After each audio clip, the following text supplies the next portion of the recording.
जय श्री राम दोस्तों, आपका स्वागत है ममता हिंदी कहानियां चैनल में।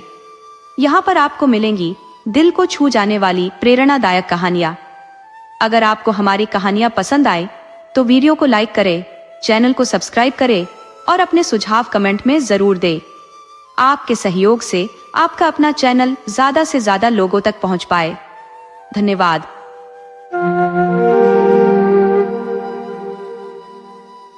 एक नगर में केंचा नामक एक किशोर अपनी मां के संग निवास करता था। उसके पिता का कई वर्ष पूर्व देहांत हो चुका था। दिन यूं ही गुजर रहे थे। केंचा ने विद्यालय में दाखिला लिया, जहां वह अन्य बालकों के साथ पढ़ाई करता था, लेकिन वे बालक उसे पसंद नहीं करते थे, क्योंकि केंचा उनकी तुलना में अधिक चतुर और तेजस्वी था। मास्टर के पूछे हर प्रश्न का सटीक उत्तर देने में वह निपुण था, जिसके लिए शिक्षक अक्सर उसकी प्रशंसा करते थे। एक दिन अन्य बालकों ने केंचा का उपहास उड़ाते हुए उसके सामने उसकी मां के चरित्र पर सवाल उठाए। बोले कि उसकी मां का किसी अजनबी के साथ संबंध है। ये सुनकर केंचा के हृदय को गहरी चोट पहुंची। उस दिन उसने अपनी मां से झूठ कहा कि वह विद्यालय जा रहा है, किंतु चुपचाप घर की अटारी पर जा छिपा। थोड़ी ही देर बाद उसने देखा कि एक पराया व्यक्ति उसके घर आया। उसकी मां उससे हंसी ठिठोली करती दिखी। यह दृश्य देखकर केंचा का क्रोध उमड़ पड़ा, पर वह असमर्थ महसूस कर रहा था।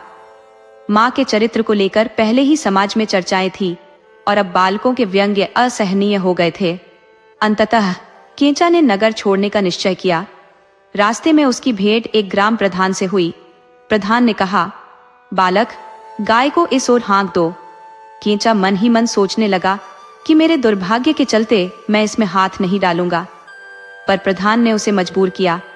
तब केंचा ने पत्थर उठाकर गाय की ओर फेंका, जिससे उसकी टांग टूट गई। ग्राम प्रधान क्रोधित होकर बोला, तुमने मेरी गाय की टांग तोड़ी है, अब तुम्हें इसका उत्तर देना होगा। इतना कहते हुए उसने केंचा को न्यायालय ले जाने का निर्णय लिया।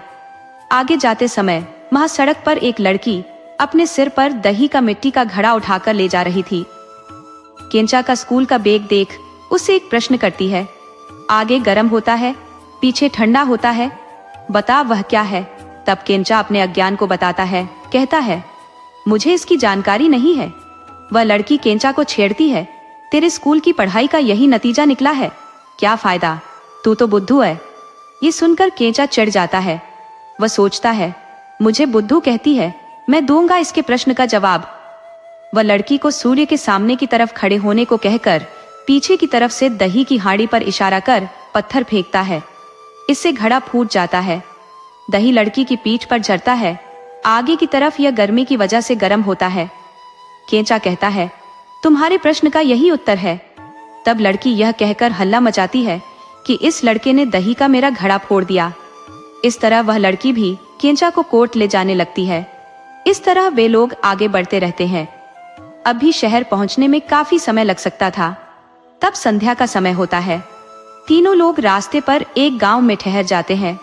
उस गांव में एक बुढ़िया रहती थी। ये लोग वहीं पर खाना नाश्ता पानी कर लेते हैं। तब वह बुढ़िया एक प्रश्न आगे रखती है, बेटा, आंजनेय ने लंका नगर किस तरह जलाया? जवाब में रामायण की कहानी कहकर लंका दहन की रीति का वर्णन करता है। मगर बुढ़िया इस जवाब से खुश नहीं होती। वह कहती है, बेटा, मुझे भी यह कहानी मालूम है, इसलिए इस जवाब से कोई फायदा नहीं। तू यह दिखा कि उसने किस तरह लंका को जलाया। तब केंचा ने कहा, दादी, मैं तुम्हें दिखाकर बताऊंगा कि किस तरह हनुमान ने लंका को जलाया। एक काम करो, यहाँ कहीं से एक बंदर को पकड़कर ले आओ, साथ ही 3 गज कपड़ा भी लाना। बुढ़िया केंचा की बात मानकर ये सारी चीजें ला देती है। केंचा बंदर को पकड़कर उसकी पूंछ में 3 गज कपड़ा गोल गोल बांधकर उस पर दियासलाई की डिबिया से सलाई निकालकर आग पैदा कर उसे जला देता है। बंदर आग से घबराकर मकान के चारों तरफ भागता है। तब बुढ़िया चिल्लाकर बंदर के पीछे पीछे भागती है। ये चारों लोग घर में इस तरह भागते हैं। तब तक सुबह हो जाती है। चारों लोग तब नाश्ते के लिए चल पड़ते हैं। नाश्ता कर वे लोग पान भी खाते हैं। केंचा भी पान लेकर खाता है। उन चारों लोगों की जीभ इससे लाल रंग की हो जाती है। केंचा की जीभ लाल रंग नहीं पकड़ती। तब पान खिलाने वाली कहती है कि जिन लोगों की जीभ लाल हो चुकी है उनके चेहरे पर थूको तो तुम्हारी जीभ भी लाल रंग की हो जाएगी। तब केंचा देखता है कि पान बनाने वाली का लाल रंग है तो वह उसी के चेहरे पर ही थूकता है। तब वह भी केंचा पर क्रोधित होती है। शोर मचाकर वह भी इसे लेकर कोर्ट के लिए निकलती है। इन तरह चारों लोग और केंचा कोर्ट के रास्ते चल निकलते हैं। आते समय ही केंचा जज को अपनी 5 उंगलियों से इशारा करता है। छोटे शहरों में सामान्य रूप से एकमात्र जज होते हैं, उनके पास ज्यादा काम भी नहीं रहता। इन 5 लोगों को आते हुए अपनी खिड़की से ही देखकर 5 उंगलियों के इशारे को उसके साथ जोड़कर हिसाब लगता है कि उसे जैसे 500 रुपए मिलने वाले हैं। फिर कोर्ट शुरू होता है। उसमें से हर एक अपनी अपनी शिकायत पेश करता है। ये जानकर भी कि खुद गलत फैसला सुना रहा हूँ, वह केंचा को ही निर्दोष ठहराता है। सभी निकल जाते हैं। वहां पर अंत में केंचा ही अकेला रह जाता है। जज फिर केंचा से पैसा मांगता है। केंचा कहता है उंगलियों के इशारे से, मतलब उन 5 लोगों के आने की बात कर रहा था। अब जज को भी गुस्सा आ जाता है, मगर उसे भी कुछ दूसरा रास्ता नहीं सूझता। गुस्से में केंचा को वहां से निकल जाने को कहता है। केंचा तुरंत वह शहर छोड़कर मैसूर की तरफ बढ़ जाता है। मैसूर आकर राजमहल में नौकरी करने लगता है। नौकरी में केंचा को वे लोग घुड़साल भेजते हैं। वहां पर वह घोड़ों को घास खिलाना, कुल्थी पकाकर खिलाने, घोड़ों की मालिश करना आदि काम करता रहता है। दिन बीतते हैं। एक दिन रानी घुड़साल आती है। रानी वहां के कार्यवाहकों के साथ बहुत हल्की हल्की बातें करती रहती है। केंचा जब इसे देखता है तो उसे यह सोचकर क्षोभ होता है कि रानी हो या मामूली इंसान, झोपड़ी हो या महल, हर कोई चरित्रहीन होता है। इसी तरह दिन बीतते समय एक दिन राजा प्रजा को उद्देशित कर नित्य उपदेश देता है।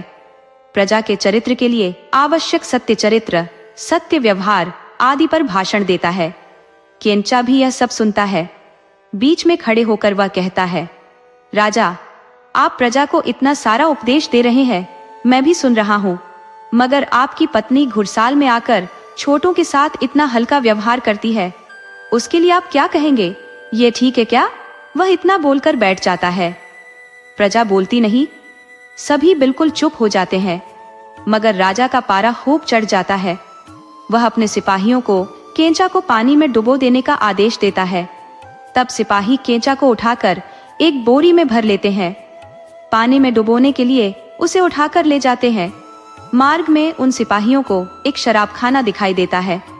शराब के लोभ में वे सिपाही मुंहबंद उस बोरी को रास्ते में छोड़कर शराब पीने निकल जाते हैं। उसके थोड़ी देर बाद उधर से एक लड़का गुजरता है। वह चुपचाप नहीं आता, गाना गाता हुआ आता है।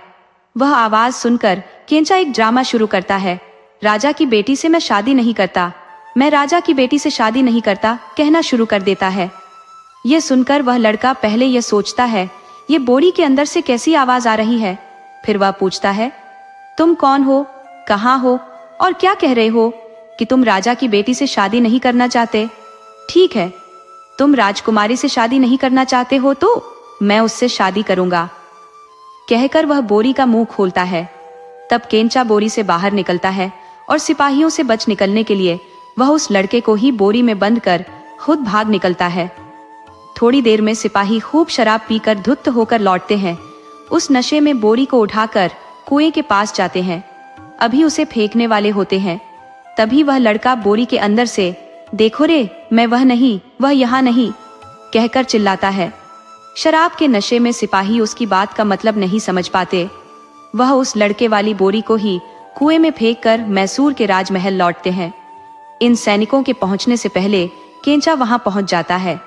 तब राजा उन सैनिकों को दंडित कर दूसरे सैनिकों को आदेश देता है। राजा सैनिकों को केंचा का सिर फोड़ने का आदेश देता है। तब दूसरे सैनिक केंचा को पकड़कर उसका सिर फोड़ने के लिए काफी दूर ले जाते हैं। वहां वे एक इंसान के समाने लायक गड्ढा खोदते हैं। उसमें केंचा को उतारकर उसके कंधों तक मिट्टी भरते हैं। वे सिपाही लोग भी यह सोचकर कि शराब पीने के बाद केंचा का सिर फोड़ेंगे, शराब पीने निकलते हैं। उस जगह पर थोड़ी देर बाद एक कोबड़ा बूढ़ा आता है। गले तक मिट्टी में धंस से केंचा को देखकर वह बूढ़ा, इस तरह तुम मिट्टी में धंसकर क्यों बैठे हो? तब केंचा जवाब देता है कि मैं यहाँ गड्ढा खुदवाकर मिट्टी में धंसकर बैठा हूँ, क्योंकि मेरी भी कमर तुम्हारी तरह झुकी हुई थी। अब इस उपचार के बाद मेरा कुबड़ हवा हो जाएगा। बूढ़ा केंचा की बातों पर विश्वास कर कहता है, मुझे भी अपनी तरह मिट्टी में गाड़ दो, मुझे भी अपना कुबड़ दूर करना है। केंचा कहता है, मुझे बाहर निकाल दो तो मैं यही उपचार तुम्हारा भी करूंगा। खुद मिट्टी से बाहर निकलकर केंचा अब उस बूढ़ी को अपनी जगह गाड़ देता है। केंचा उसको उस हालत में छोड़कर निकल जाता है। उसके थोड़ी देर बाद सिपाही शराब पीकर लौटते हैं। देखे बिना बूढ़े के सिर पर हथौड़ा मारते हैं। इस बार केंचा राजमहल न जाकर एक हाट की तरफ बढ़ता है। वहां पर एक बुढ़िया पेड़े, मंगोड़ी, भजिया आदि वस्तुएं बेच रही है। केंचा वहां पर जाता है। केंचा से बुढ़िया पूछती है कि तुम्हारा नाम क्या है। केंचा जवाब में कहता है, दे सकता हूँ। इतना कहकर उसकी दुकान की सभी वस्तुएं उठाकर खाता है। उसे पैसा नहीं देता, चला जाता है। बुढ़िया धोखेबाज कहकर चिल्लाने लगती है। फिर कहती है, दे सकता हूँ कहने वाला चला गया।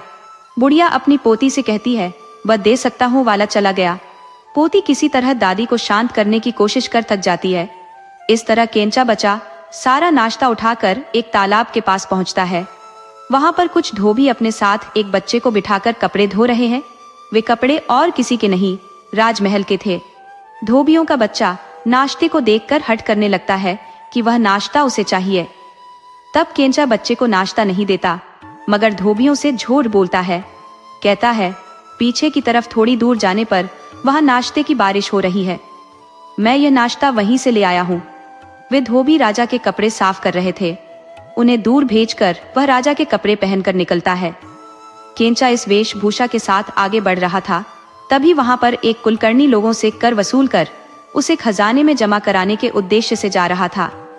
केंचा को राजसी वेशभूषा में देखकर वह केंचा को ही राजा समझकर भ्रमित हो प्रणाम करता है। झुककर बात करता है। कुलकर्णी को प्यास लगती है, पानी पीने का मन करता है। वह पानी पीने उधर गया और इधर केंचा सारे पैसे उठाकर घोड़े पर चढ़कर भागा। उसी तरह आगे बढ़ते वक्त तेज बारिश हुई। इससे जलाशय तथा नदी में बाढ़ आ गई। वह घोड़े पर चढ़कर निकल गया। तभी एक औरत अपनी बेटी को साथ लेकर घर जा रही थी। नदी पार करने की उसमें हिम्मत नहीं थी, वह सोच में डूबी थी। उसी समय केंचा का वहां पर आगमन होता है। वह औरत केंचा से नदी पार कराने की विनती करती है। वह उसे पार कराने को तैयार होता है। वह औरत केंचा से उसका नाम पूछती है। अपना नाम नहीं कहता, मगर उसका पति हूँ कहता है, और मैं तुम लोगों को अलग अलग नदी पार कराऊंगा। कहकर औरत की बेटी को पहले अपने कंधों पर बिठाकर पार चला गया। औरत को वहीं छोड़ दिया। वह खूब शोर मचाती है। उसका रोना सुनकर वहां पर खूब लोग जमा हो जाते हैं। वह रोते रोते कहती है, मेरी बेटी को उसका पति ले गया है। फिर केंचा आगे एक गांव में पहुंचकर ग्राम मुखिया के घर ठहराता है। वहां अपने घोड़े की पूंछ से पैसे बांधकर सुबह होते ही देखता है, मेरा घोड़ा पैसा देता है। ग्राम मुखिया आकर देखता है। केंचा की बात को सच मानकर घोड़े से वह आकर्षित होता है, चाव होता है। वह केंचा से घोड़ा मांगता है। केंचा कहता है, इस घोड़े का दाम 10,000 रुपया है। वह आगे बढ़कर कहता है, मुखिया आप रोज घोड़े से पैसे मत निकालना, सब पैसे आप धन बक्से में भरते जाइए, महीने में एक बार ही निकालना। कहकर मुखिया से 10,000 रुपए वसूल कर निकल जाता है। एक महीने बाद मुखिया घोड़े के गोबर में हाथ डालकर पैसे निकालने की कोशिश करता है, मगर उसे पैसे नहीं मिलते। केंचा मुखिया के पैसे, कुलकर्णी के पैसे इकट्ठा कर शहर में एक मकान खरीदता है। उस लड़की के साथ ब्याह करके आराम से रहता है। दोस्तों, आपको कहानी कैसी लगी अपने सुझाव कमेंट करना न भूले। तो चलिए आज की अगली कहानी शुरू करते हैं।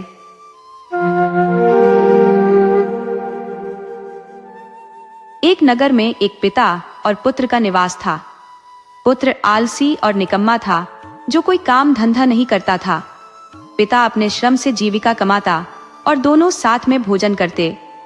एक दिन पिता चिंतन करने लगा कि यह लड़का निरुद्योगी है, शायद विवाह हो जाने पर इसे जिम्मेदारी का एहसास हो और यह कोई कार्य करने लगे।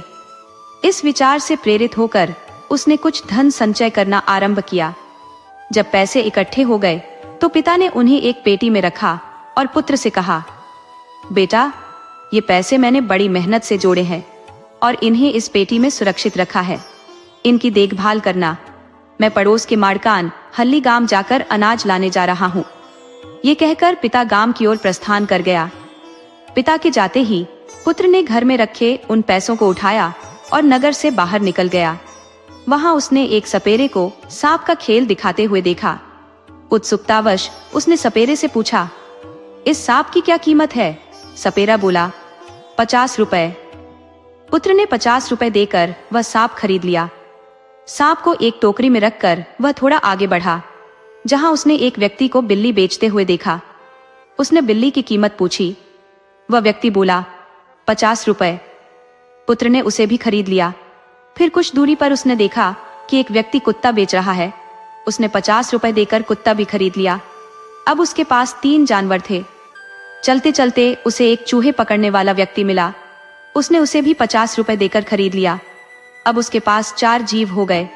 वह इन सबको घर ले आया और उनकी देखभाल करने लगा। उधर माड़कान हल्ली गांव से पिता अनाज की बोरी लेकर घर की ओर लौट रहा था। रास्ते में वह विचार करता जा रहा था कि जल्दी से बेटे का विवाह कर दूंगा, ताकि सब मिलकर हंसी खुशी जीवन व्यतीत करें। जब वह घर पहुंचा तो देखा कि घर में 4 जीव मौजूद हैं। चौंकते हुए उसने पुत्र से पूछा, बेटा, ये सब जानवर हमारे घर में कैसे आ गए? बेटा कह देता है कि मेरी शादी के लिए घर में तुमने जो पैसे जमा करके रखे थे, मैंने उन पैसों से ही ये जानवर खरीदे हैं। सुनकर उसके बाप की छाती फटने लगती है। वह कहता है, हाय, तुम्हारी शादी करने के लिए बहुत मेहनत कर पैसे इकट्ठा किए थे, तुमने सब बर्बाद कर दिए। अब क्या किया जा सकता था? बेटे को डांटकर चुप हो जाता है। फिर उन 4 जानवरों को दोनों लोग पालते रहते हैं। बाप दूसरे गांव से कर्ज पर अनाज उठा लाया था, अब वह भी खत्म होने को आया। कुत्ते को रागी मड़ुआ का मांड नहीं मिल रहा था, सांप को दूध नहीं। वही हालत बिल्ली की, चूही की भी। तो उसने क्या किया? कुत्ता और बिल्ली को शहर की सीमा के बाहर छोड़ आया। अब सांप के लिए बाम्बी ढूंढने जाता है। चूहे को नदी में छोड़ आया। फिर थोड़ी दूर पर बाम्बी दिखाई पड़ी।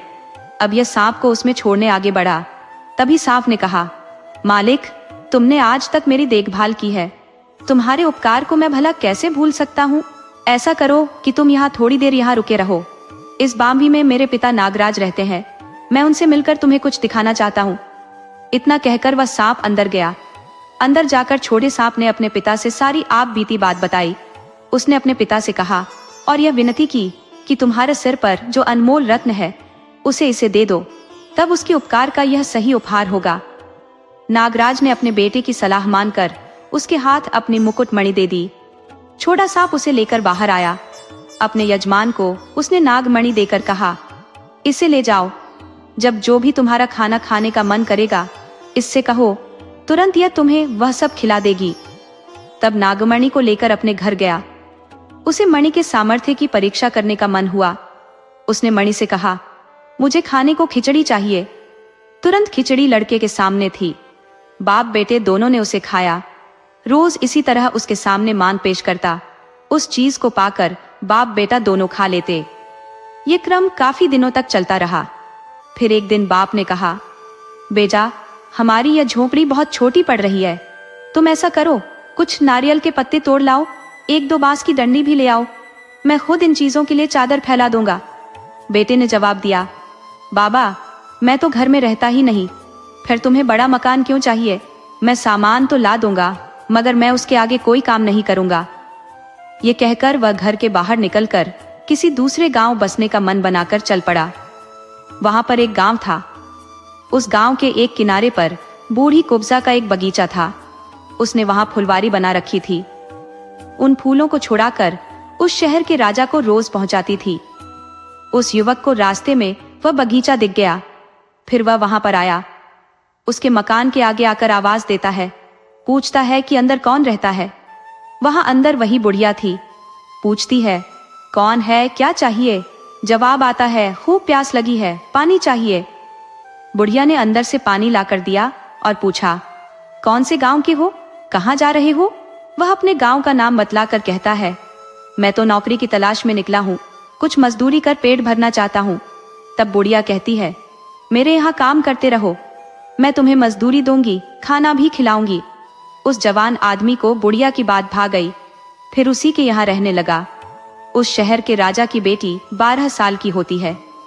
अब भी उसकी शादी नहीं हुई थी। राजा ने एक शर्त लगा रखी थी कि मेरे महल के आगे एक कुआं है, जो युवक उस कुएं में मोती मणिक भर देगा, उसे अपनी बेटी देकर शादी रचाऊंगा। लड़की सारी बातें उसे कहती है। लड़के को पत्नी पर बहुत गुस्सा आता है। वह उसे खूब पीट कर कहता है, आज से मेरा तुम्हारा रिश्ता खत्म हुआ। जादूगर आधी रात के समय जादू करता है। उसे राज्य और पलंग इसके पास आ गए। आते ही वह पलंग पर बैठकर सोचता है कि यहीं बैठे रहने से मैं इस लड़की के घरवाले के हाथ फंस सकता हूँ।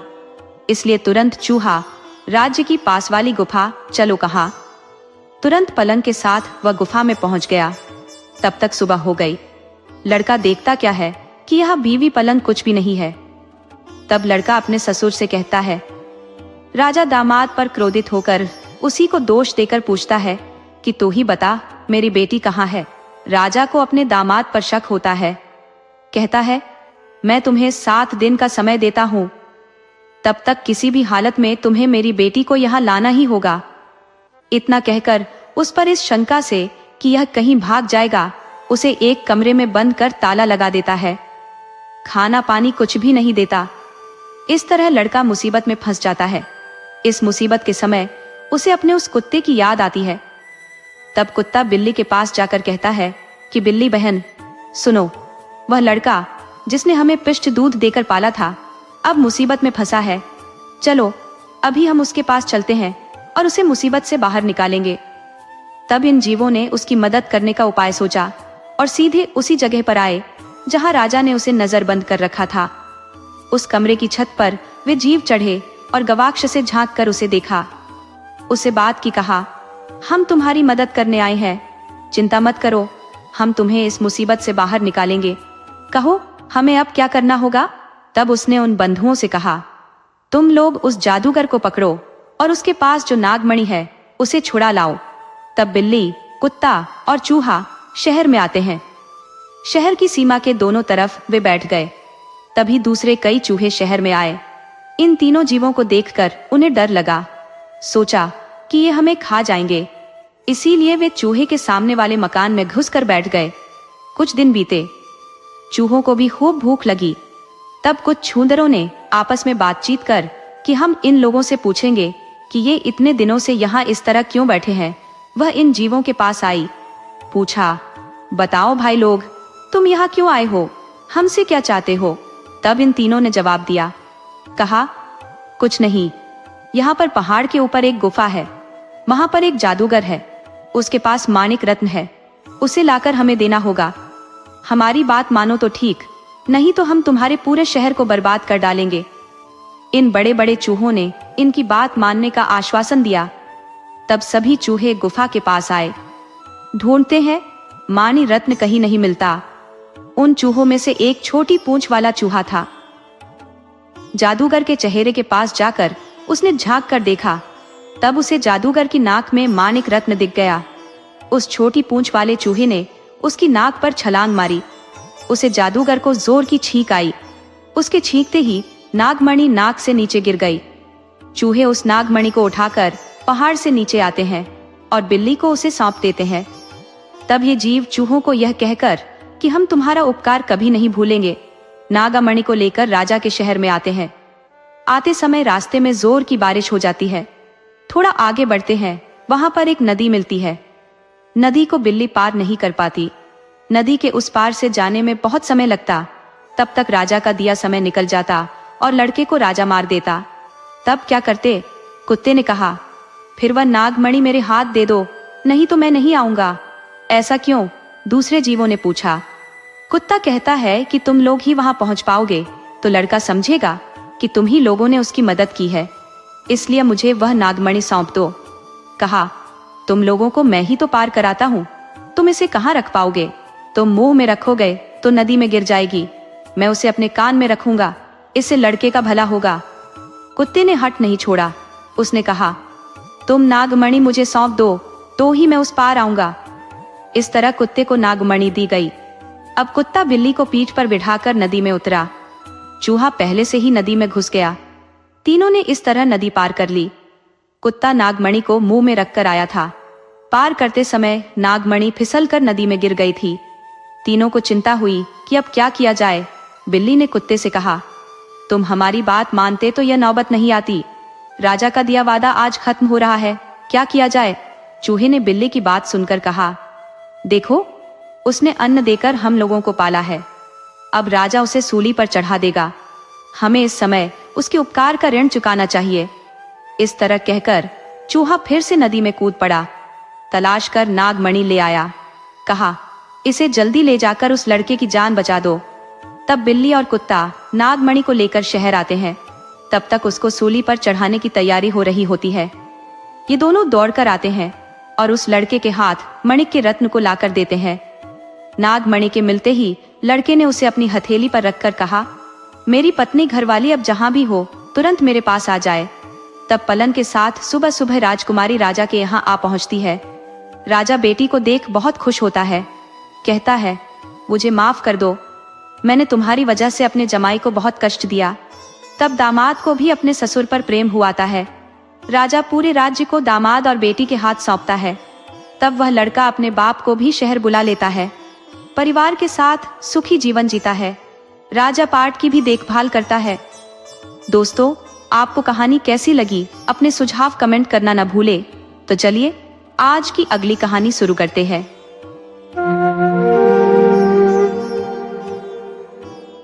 एक नगर था जहां का राजा अत्यंत धर्मनिष्ठ और दयालु था। वह निर्धनों और पीड़ितों की सहायता के लिए सदैव तत्पर रहता था। किंतु उसके जीवन में एक विषाद सदा व्याप्त था। उसकी कोई संतान नहीं थी। उसने सभी देवी देवताओं की आराधना की, कठिन व्रतों का पालन किया, यहाँ तक कि दूसरी विवाह भी किया, किंतु भाग्य ने फिर भी उसकी गोद सूनी ही रखी। अंततः अपने दुख से व्याकुल होकर उसने अपने प्रिय मंत्री से परामर्श लिया। मंत्री ने गंभीरता से कहा, महाराज, मानव धर्म में जो कुछ भी संभव था वह आप कर चुके हैं। अब केवल ईश्वर की कृपा ही इस दोहक को हर सकती है। मेरी राय है कि आप वन में जाकर तपस्या करें। ईश्वर की अनुकंपा से चमत्कार अवश्य होगा। राजा ने मंत्री की सलाह को स्वीकार कर लिया और तपस्या का संकल्प लेते हुए जंगल की ओर प्रस्थान किया। वहां पहुंचने पर उसने वट वृक्ष के नीचे एक तेजस्वी आशी को तपस्या करते देखा। राजा ने श्रद्धा पूर्वक उन्हें प्रणाम किया और अपने आगमन का उद्देश्य बताया। आशी ने उसकी वेदना को समझा और पास ही स्थित एक फल वाले वृक्ष की ओर संकेत करते हुए कहा, उस वृक्ष से 2 फल तोड़कर लाओ और उन्हें अपनी दोनों रानियों को दे दो। किंतु ध्यान रखना, एक वचन मुझे देना होगा। जो पुत्र तुम्हें इन फलों से प्राप्त होंगे उनमें से ज्येष्ठ पुत्र को मुझे समर्पित करना होगा। राजा ने ऋषि को वचन दिया और उत्सुकता पूर्वक उस वृक्ष पर चढ़ गया। वृक्ष पर फलों की भरमार देखकर उसका मन लोभ से भर गया। उसने सोचा, यदि मैं अधिक फल तोड़ लूं तो अधिक पुत्र प्राप्त होंगे। उनमें से एक को अर्षि को सौंपने में कोई कठिनाई नहीं होगी। इस विचार के साथ उसने अत्यधिक फल तोड़ने का निर्णय लिया, यह भूलकर कि लोभ का परिणाम प्रायः दुर्भाग्य ही होता है। इस तरह राजा ने कई फल तोड़ लिए। फल तोड़कर जैसे ही राजा नीचे उतरता, हर बार उसके पास 2 ही फल बचते। बाकी कहां लुप्त हो जाते उसे पता भी नहीं चलता। अंत में वह बचे 2 फल ही लेकर नीचे उतरा। अपने राज्य लौटकर उसने दोनों पत्नियों में वे फल बांट दिए। कालांतर में राजा की दोनों रानियों ने 2 संतानों को जन्म दिया। एक अनहोनी बात यह थी कि राजा की बड़ी पत्नी ने इंसान की जगह एक शंख को जन्म दिया और दूसरी रानी ने एक सुंदर पुत्र को जन्म दिया था। राजा को वैसे भी बड़ी रानी से बढ़कर छोटी रानी से ज्यादा प्रेम था। वह दूसरी रानी की संतान को ज्यादा दुलारता है। बड़ी रानी की उपेक्षा कर उससे बात करना भी छोड़ देता है। वचन के अनुसार ऋषि अपना दाय मांगने आता है। बड़ी रानी ने शंख को जन्म दिया था, मगर उसी शंख के प्रति उसकी ममता थी। इसीलिए ऋषि जब अपना हक पेश करता है, रानी उसके आगे बहाना बनाकर विनती करती है, बाबा, ये बेटा आखिर शंख है। वचन के हिसाब से इस पर आपका ही हक बनता है, मगर मेरी एक विनती है, वह यह कि इसको थोड़ा बड़ा होने दीजिए, उसके बाद आप ले जाइए। ऋषि उसकी बात मानकर लौट जाते हैं। इधर दिन दूना रात चौगुना शंख बड़ा होता पलता रहता है। इस बीच एक अनहोनी घटना घटती है। अनहोनी यानी रोज रात के समय रानी एक बर्तन में दूध जमा करके रखती है, मगर सुबह होने पर दूध का बर्तन खाली हो जाता। एक दिन रानी कौतूहलवश जागती रहती है। रात को 12 बजे के बाद वह एक विचित्र घटना देखती है। शंख जो उसका बेटा था, उसमें से एक सुंदर राजकुमार निकलता है। वहां रखा सारा दूध पीकर वह फिर से शंख में जाकर समा जाता है। यह क्रम कई दिनों तक चलता रहता है। एक दिन रानी भावुक होकर उसे उठाकर खूब प्यार करती है। एक दिन की बात है, राजकुमार शंख से बाहर निकलकर जैसे ही दूध पीकर लौटने लगता है, देखता क्या है कि माँ ने शंख को वहां से हटा दिया है। विवश होकर वह माँ से कहता है, माँ, आपने शंख को क्यों हटा दिया? मुझे अभी उसी में रहकर बढ़ना था, मगर उस हालत में कुछ नहीं किया जा सकता था। वह आगे माँ के पास रहकर ही बढ़ता रहता है। वह ऋषि अब फिर से राजा के पास आ जाता है। राजा को उसका वचन याद दिलाता है। इस बीच राजमहल में जो बात घटी थी, शंख राजकुमार के रूप में परिवर्तित हुआ था, इस बात की राजा को कोई जानकारी नहीं थी। ऋषि राजकुमार को लेकर निकल जाता है। जब रानी रोने लगती है, राजकुमार खुद आगे बढ़कर अपनी माँ को समझाकर शांत कराता है।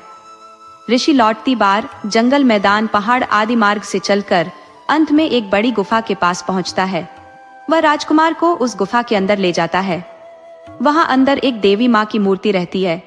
ऋषि रोज उस मूर्ति की पूजा करता रहता है। एक दिन वह राजकुमार को बुलाकर कहता है, मैं जाकर नदी में नहा करके लौटता हूँ। मेरे लौटने तक तुम यहाँ पर झाड़ू लगाकर कपड़े से पोंछकर जगह को साफ सुथरा कर रखो। इतना कहकर वह नदी की तरफ निकल जाता है। राजकुमार को यह पहली बार अकेले रहने का अवसर मिला था। वह यह सोचकर कि अपने पास काफी समय है, थोड़ी देर के लिए मैं गुफा की प्रदक्षिण कराऊं, घूमना शुरू करता है। गुफा के दाएं तरफ एक कोने पर एक इंसान के प्रवेश करने योग्य छेद उसे दिखाई देता है। बालक सहज कौतूहल से उसके अंदर घुस जाता है। अंदर जाने पर उसे जो दिखाई देता है, उसे खुद अपनी आंखों पर विश्वास नहीं होता। उस तल भाग की छत पर चारों तरफ कई मुंड, यानी गले के ऊपरी भाग छड़ों की तरह लटकते रहते हैं। राजकुमार को देखकर वे मुंड अट्टहास कर हंसना शुरू कर देते हैं।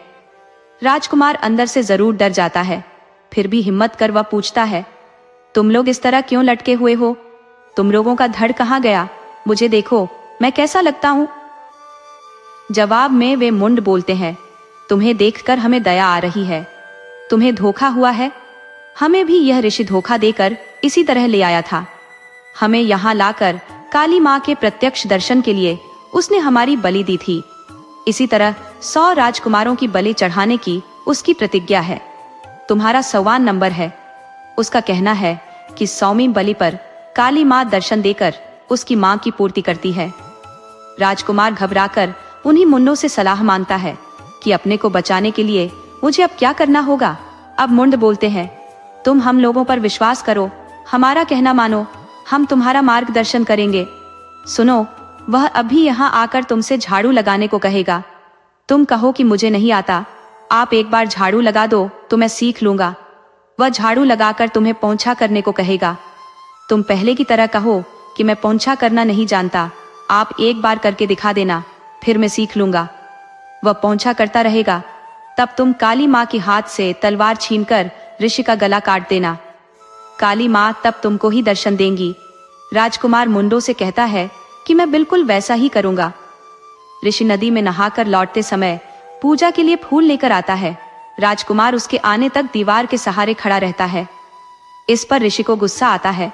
वह लड़के से झाड़ू लगाने को कहता है। राजकुमार कहता है, मैं झाड़ू लगाना नहीं जानता, आप एक बार करके दिखा दो, फिर मैं झाड़ू लगाऊंगा। विवश होकर मुनि झाड़ू लगाता है। फिर लड़के से कहता है, देखो मैंने झाड़ू लगा दी, अब तुम्हें पानी से पोंछा करना है। लड़का कहता है, मैं पोंछा करना नहीं जानता, आप करके दिखा दो, फिर मैं पोंछा करना सीख लूंगा। लड़के की बातों से मुनि को गुस्सा तो आता है, मगर फिर भी अपने गुस्से को निगल कर पोंछा करना शुरू करता है। राजकुमार भी सही समय की ताक में था। वह तुरंत काली माँ के हाथ से तलवार खींचकर मुनि के सिर पर मार देता है। ऋषि का सिर धड़ से अलग हो जाता है। तब काली माँ प्रत्यक्ष दर्शन देकर राजकुमार से पूछती है, बेटा, मैं तुम्हारी सेवा से संतुष्ट हूँ। माँ, तुझे क्या चाहिए, मैं दूंगी। राजकुमार काली माँ से कहता है, माँ, सबसे पहले तुम इन 99 राजकुमारों को पुनर्जीवित कर दो। देवी कहती है, ऐसा ही होगा। काली माँ के वैसा कहते ही वे सब सप्राण हो उठते हैं। वे सब राजकुमार का आभार जताकर प्रणाम करते हैं, अपने अपने देश के लिए रवाना होते हैं। काली माँ उससे कहती है, बेटा तुम्हें दूसरा कौन सा वर चाहिए, मांग। उस पर राजकुमार विनम्र होकर काली माँ से कहता है, माँ मुझे ऐसा वर दो कि मैं जब भी तुम्हें देखना चाहूं आप मेरे आगे प्रत्यक्ष होकर दर्शन दोगी। काली माँ कहती है, ठीक है, ऐसा ही होगा। काली माँ अब अदृश्य होती है। राजकुमार अब ऋषि की त्वचा को उधेड़कर उसे स्वयं पहनता है, फिर गुफा के आगे एक भिखमंगे की तरह बैठ जाता है। उसके ऊपर ओढ़े इस अजिन की गंध से आकर्षित होकर उस पर मक्खी घुमड़ती है। तब जो भी इंसान उधर से गुजरता है वह मक्खी चिपका कहता जाता है। इस बीच पड़ोसी राज्य के राजा की 7 लड़कियां होती हैं। सभी जवान, शादी की उम्र की होती है। राजा एक दिन उन 7 लड़कियों को अपने पास बुलाकर उनसे पूछता है कि तुम लोगों को मायका पसंद रहेगा या ससुराल। उसके इस प्रश्न का जवाब पहली 6 लड़कियां अपने को पीहर ही पसंद कहकर देती हैं, मगर 7वीं बेटी का जवाब अलग होता है। वह लड़की कहती है कि अपने माता पिता सभी के सुखी रहते उसे अपनी ससुराल ही अच्छी लगेगी। राजा को 7वीं बेटी का जवाब बहुत खराब लगता है, उसे गुस्सा भी आता है। कहता है, मैंने इतना ज्यादा प्यार देकर तुम्हें पाला मगर तुम कृतघ्न निकला।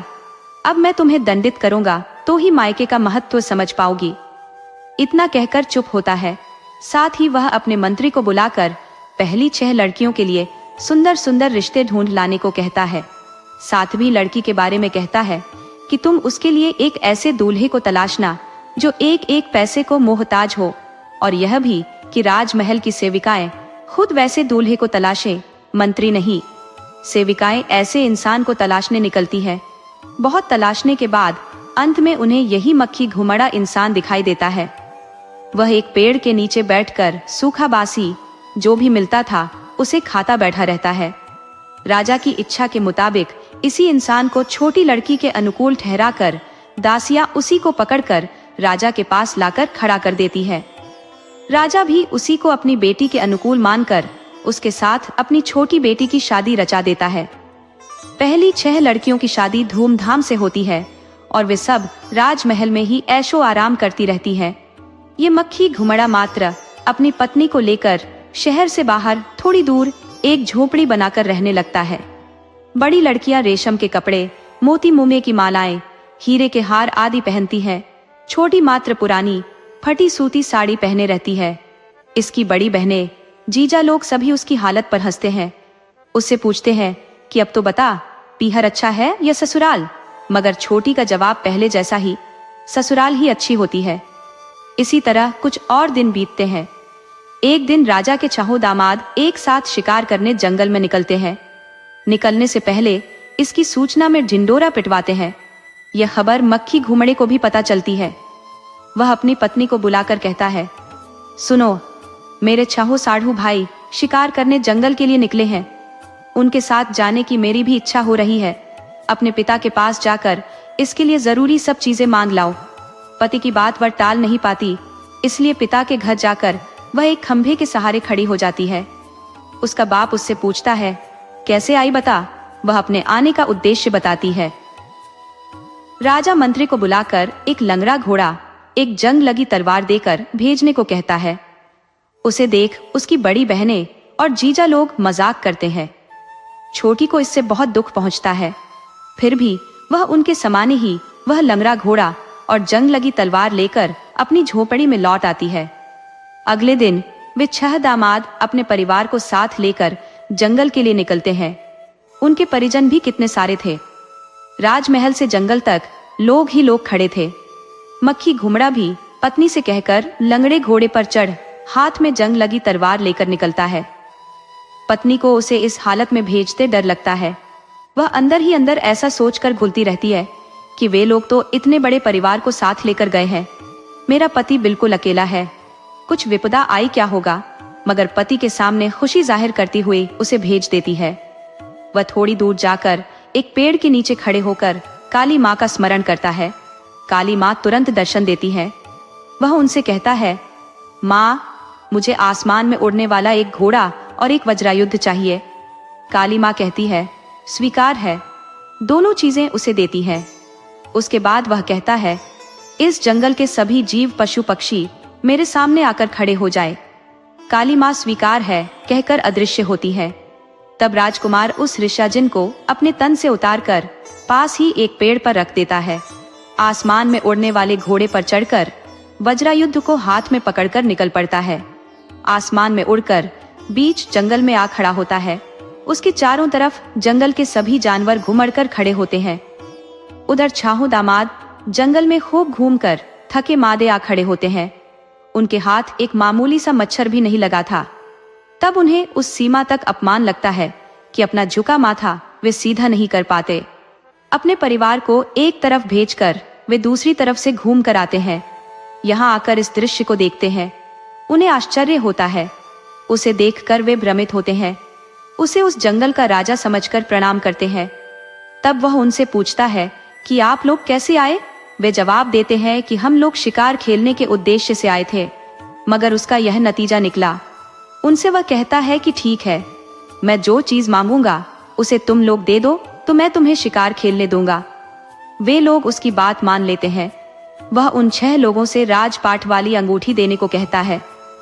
वे लोग उसकी बात मानकर अंगूठी उतारकर उसे देते हैं। उसे पहनकर उन्हें 6 बाघ पकड़कर देता है। तब वे लोग घमंड का दिखावा करते हुए मानो खुद शिकार खेल चुके हों, उन बाघों को लेकर अपने यहाँ लौटते हैं। वह फिर भी पेड़ के पास जहाँ उसने ऋष्याजन छिपा कर रखा था आता है और उसे पेड़ के ऊपर से उतारकर पहनता है। बाकी सबसे छिपाकर रखता है। फिर एक बगीचा छिपकली पकड़कर लौटता है। ले, ये अपने बाप को दिखलाया कहकर पत्नी के हाथ में उसे देता है। वह उसकी बात को टाल नहीं पाती। ठीक है कहकर उसे ले जाती है। वहां सभी बड़े संभ्रमित होकर उत्सव मनाते रहते हैं। वो वहां जाकर एक खंभे की आड़ में खड़ी हो जाती है। उसे देखकर सभी उसकी हंसी उड़ाते हैं। इससे वह अपने को बहुत अपमानित महसूस करती है। घर लौटकर अपने पति को सविस्तार घटना का वर्णन करती है। कुछ दिन बाद राजा के छाहो दामाद दोबारा शिकार के लिए निकलते हैं। जंगल में आकर देखते हैं कि वहां कोई जानवर ही नहीं है। पिछली बार जैसा ही होता है।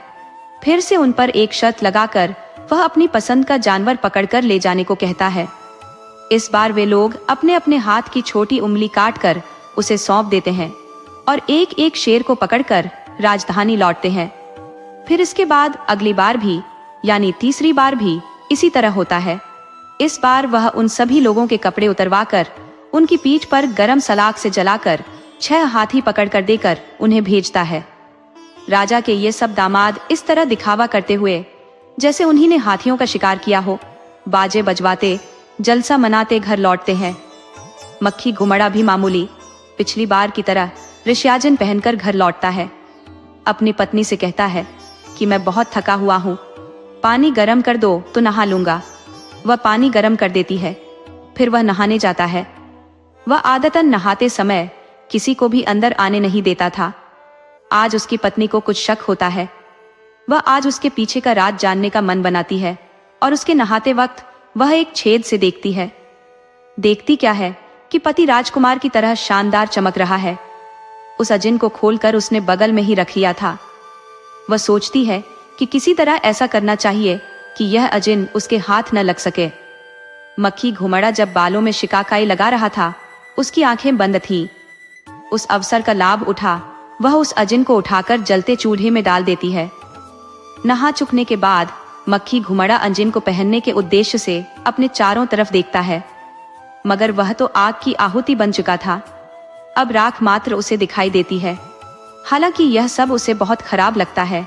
वह अपने आप को समझाकर चुप ही रहता है। पत्नी से सारी बातें कहता है। अब क्या किया जा सकता है? ऐसा करो कि तुम कुछ दिन अपने पिता के यहाँ रहो, मैं बाद में आ जाऊंगा। पति की बात मानकर वह राजा के यहाँ जाती है। उसके मायके लौटने पर उसकी दीदिया जीजा लोग सभी मिलकर उसकी खिल्ली उड़ाते हैं। तब तक मक्खी घुमड़ा आकाश मार्ग से उड़ते घोड़े पर चढ़कर वहां जहां पर छोटी को वे लोग नीचा दिखाते रहते हैं आ उतरता है। ये 6 लोग अपना राज खुल जाने के डर से कांपने लगते हैं। उनको वह राज छाप वाली अंगूठियां दिखाकर कहता है, ये लो, पहली बार तुम लोगों को बाघ पकड़ कर दिया था ना, तब जो अंगूठी तुम लोगों से ली थी, कहते हुए अंगूठी देता है। फिर दूसरी बार शिकार खेलने तुम लोग जब आतुर थे, तब तुम लोगों से जो छोटी उंगली ली थी वह लो, और तीसरी बार मैंने तुम लोगों को जो शिक्षा दी थी वह तुम लोगों के कपड़े, ये भी लो, कहकर उन्हें देता है। वह छहों दामाद और उनकी पत्नियां बिना बोले किसी एक कोने में जाकर छिपकर बैठ जाते हैं। तभी मक्खी घुमड़े के किए कार्यों से संतुष्ट होकर उसकी पत्नी आकर उसके गले लग जाती है। सभी लोगों को यह पता लग जाता है कि यह और कोई नहीं, छोटी का पति है। सभी अपमानित सा अनुभव करते हैं। राजा तो शर्म से अपना सिर भी नहीं उठा पाता। फिर वह आकाश में उड़ने वाले घोड़े पर चढ़कर अपनी पत्नी को साथ बिठाकर अपने राज्य में लौटता है। वहां पर उसके माता पिता संतुष्ट होकर उनका स्वागत करते हैं। वे सब एक साथ रहकर 100 वर्षों तक राज्य करते सुखी जीवन बिताते हैं। दोस्तों, आपको कहानी कैसी लगी, अपने सुझाव कमेंट करना न भूले। तो चलिए आज की अगली कहानी शुरू करते हैं।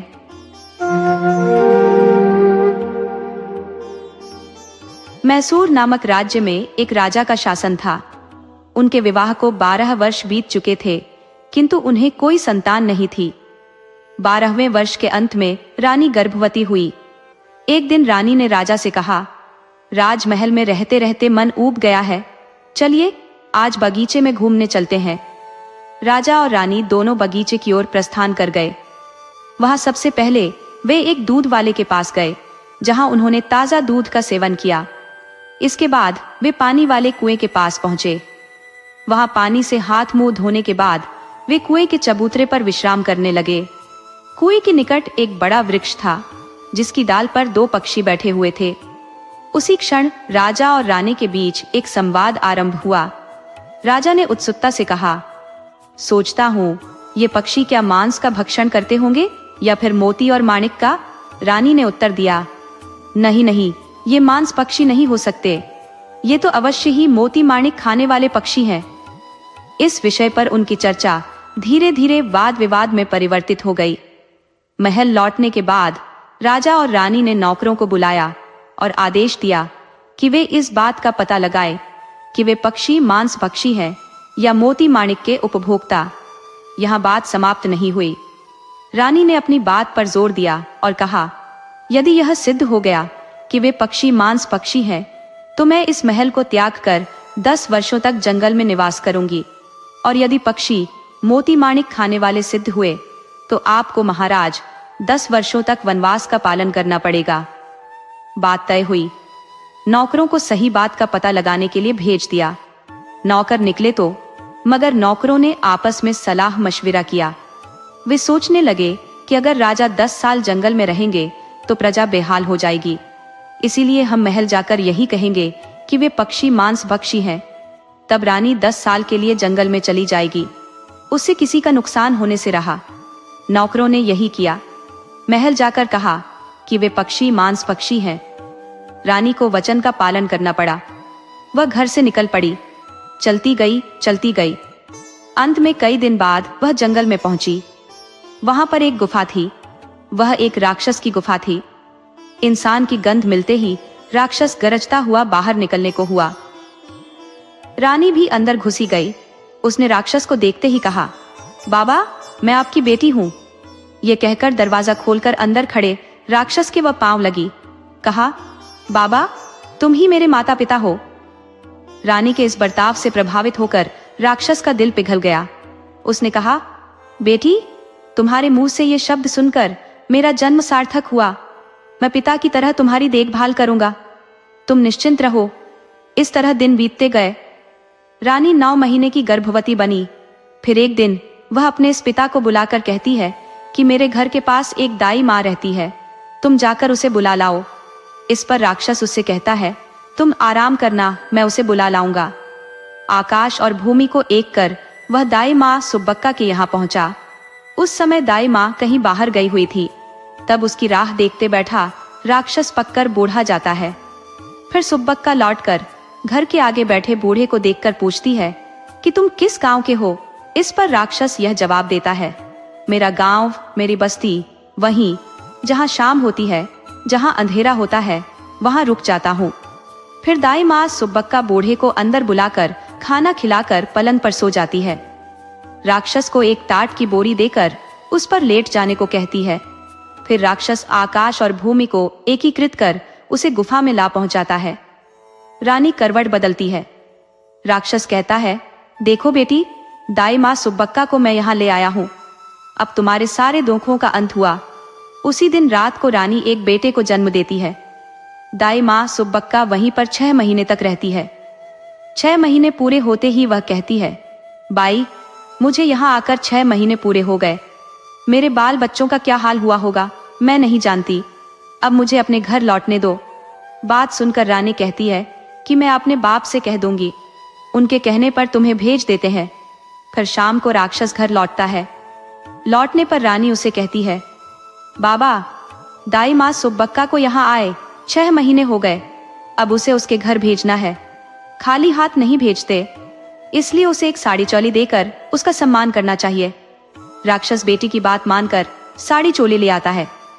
वह भी उसे देकर सोना सिक्के देकर पलंग पर लेटने को कहता है। फिर उसे ले जाकर पानी गलने के समय उसे घर छोड़ आता है। इस तरह रानी जंगल में बेटे को पालती रहती है। एक दिन वह बेटा खेलने के लिए गेंद और भंगरा मांगता है। उसका नाना लाकर देता है। लड़का खेलते खेलते बाहर आता है। तब उसकी माँ और नाना दोनों उसको बाहर आकर खेलने से मना करते हैं। लड़का इस पर पूछता है कि बाहर आकर खेलने से मना क्यों करते हैं। माँ कहती है, अगर बाहर खेलना ही है तो ठीक है, उस दिशा में मत जाना। माँ के मना करने पर भी यह लड़का तीर कमान लेकर उसी दिशा में जहाँ राजा रहता है जाता है। इस तरह अब वह 10 साल का हो जाता है। एक दिन बेटा यहीं कहीं जाता है। रानी राक्षस से कहती है कि मुझको पता नहीं क्यों डर लग रहा है। वह मेरी बात नहीं मानता। तुम भी घर में नहीं रहते, इसीलिए मुझे मेरे राज्य वापस भेज दो। यह बात सुनकर राक्षस को दुख पहुंचता है। कहता है, बेटी, मैंने तुम्हें पाला पोसा, अब यह कैसी बात करती हो। इस पर रानी कहती है, मैंने पहले राजा से पंथ लगाया था, अब उसका वादा खत्म हो रहा है, इसलिए मुझे वापस भेज दो। जवाब में राक्षस ने कहा, ठीक, तुम्हारी जैसी इच्छा, मगर मैं तुम्हें कभी नहीं भूल सकता। तुम जहां भी रहो, जैसे ही मुझे याद करोगी, मैं तुम्हारी मदद के लिए हाजिर हो जाऊंगा। इस बेटे का क्या नाम रखूं बाबा? वनपुत्र कहो इसे, राक्षस ने कहा। तब से उसका नाम वनपुत्र पड़ा। राक्षस उस लड़के लिए हीरे का कुर्ता, टोपी और बेटी के लिए हजारों साड़ियां, बहुत सारे गहने आदि देता है। रानी बेटे को कुर्ता पहनाती है, टोपी पहनाती है, साड़ी पहनकर गहने आदि से अलंकृत होती है। राक्षस माँ बेटे को उनके राज्य में भेजते हुए एक पेड़ के नीचे आकर बैठा। जंगल में चोर उचक्के होते हैं, गहने कपड़े छीन ले जाते हैं, सावधानी बरतना कहकर उन्हें भेजकर गुफा में लौट आया। रानी जाने लगी। जाते जाते दोपहर में बहुत गर्मी लगी। अभी 4 मील जाना था। तभी उसी गांव का एक आदमी, जिसका नाम चेन्नन्ना था, लकड़ी ले जाने वहां आता है। उन दोनों से भेंट होती है। उसे देखकर रानी कहती है, क्या भैया, तुम हमारे यहाँ नौकरी करते थे? राजा और मेरे बीच बात बढ़ी, उससे हमारा यह हाल हुआ। चेन्नन्ना का रानी के गहनों पर ध्यान गया।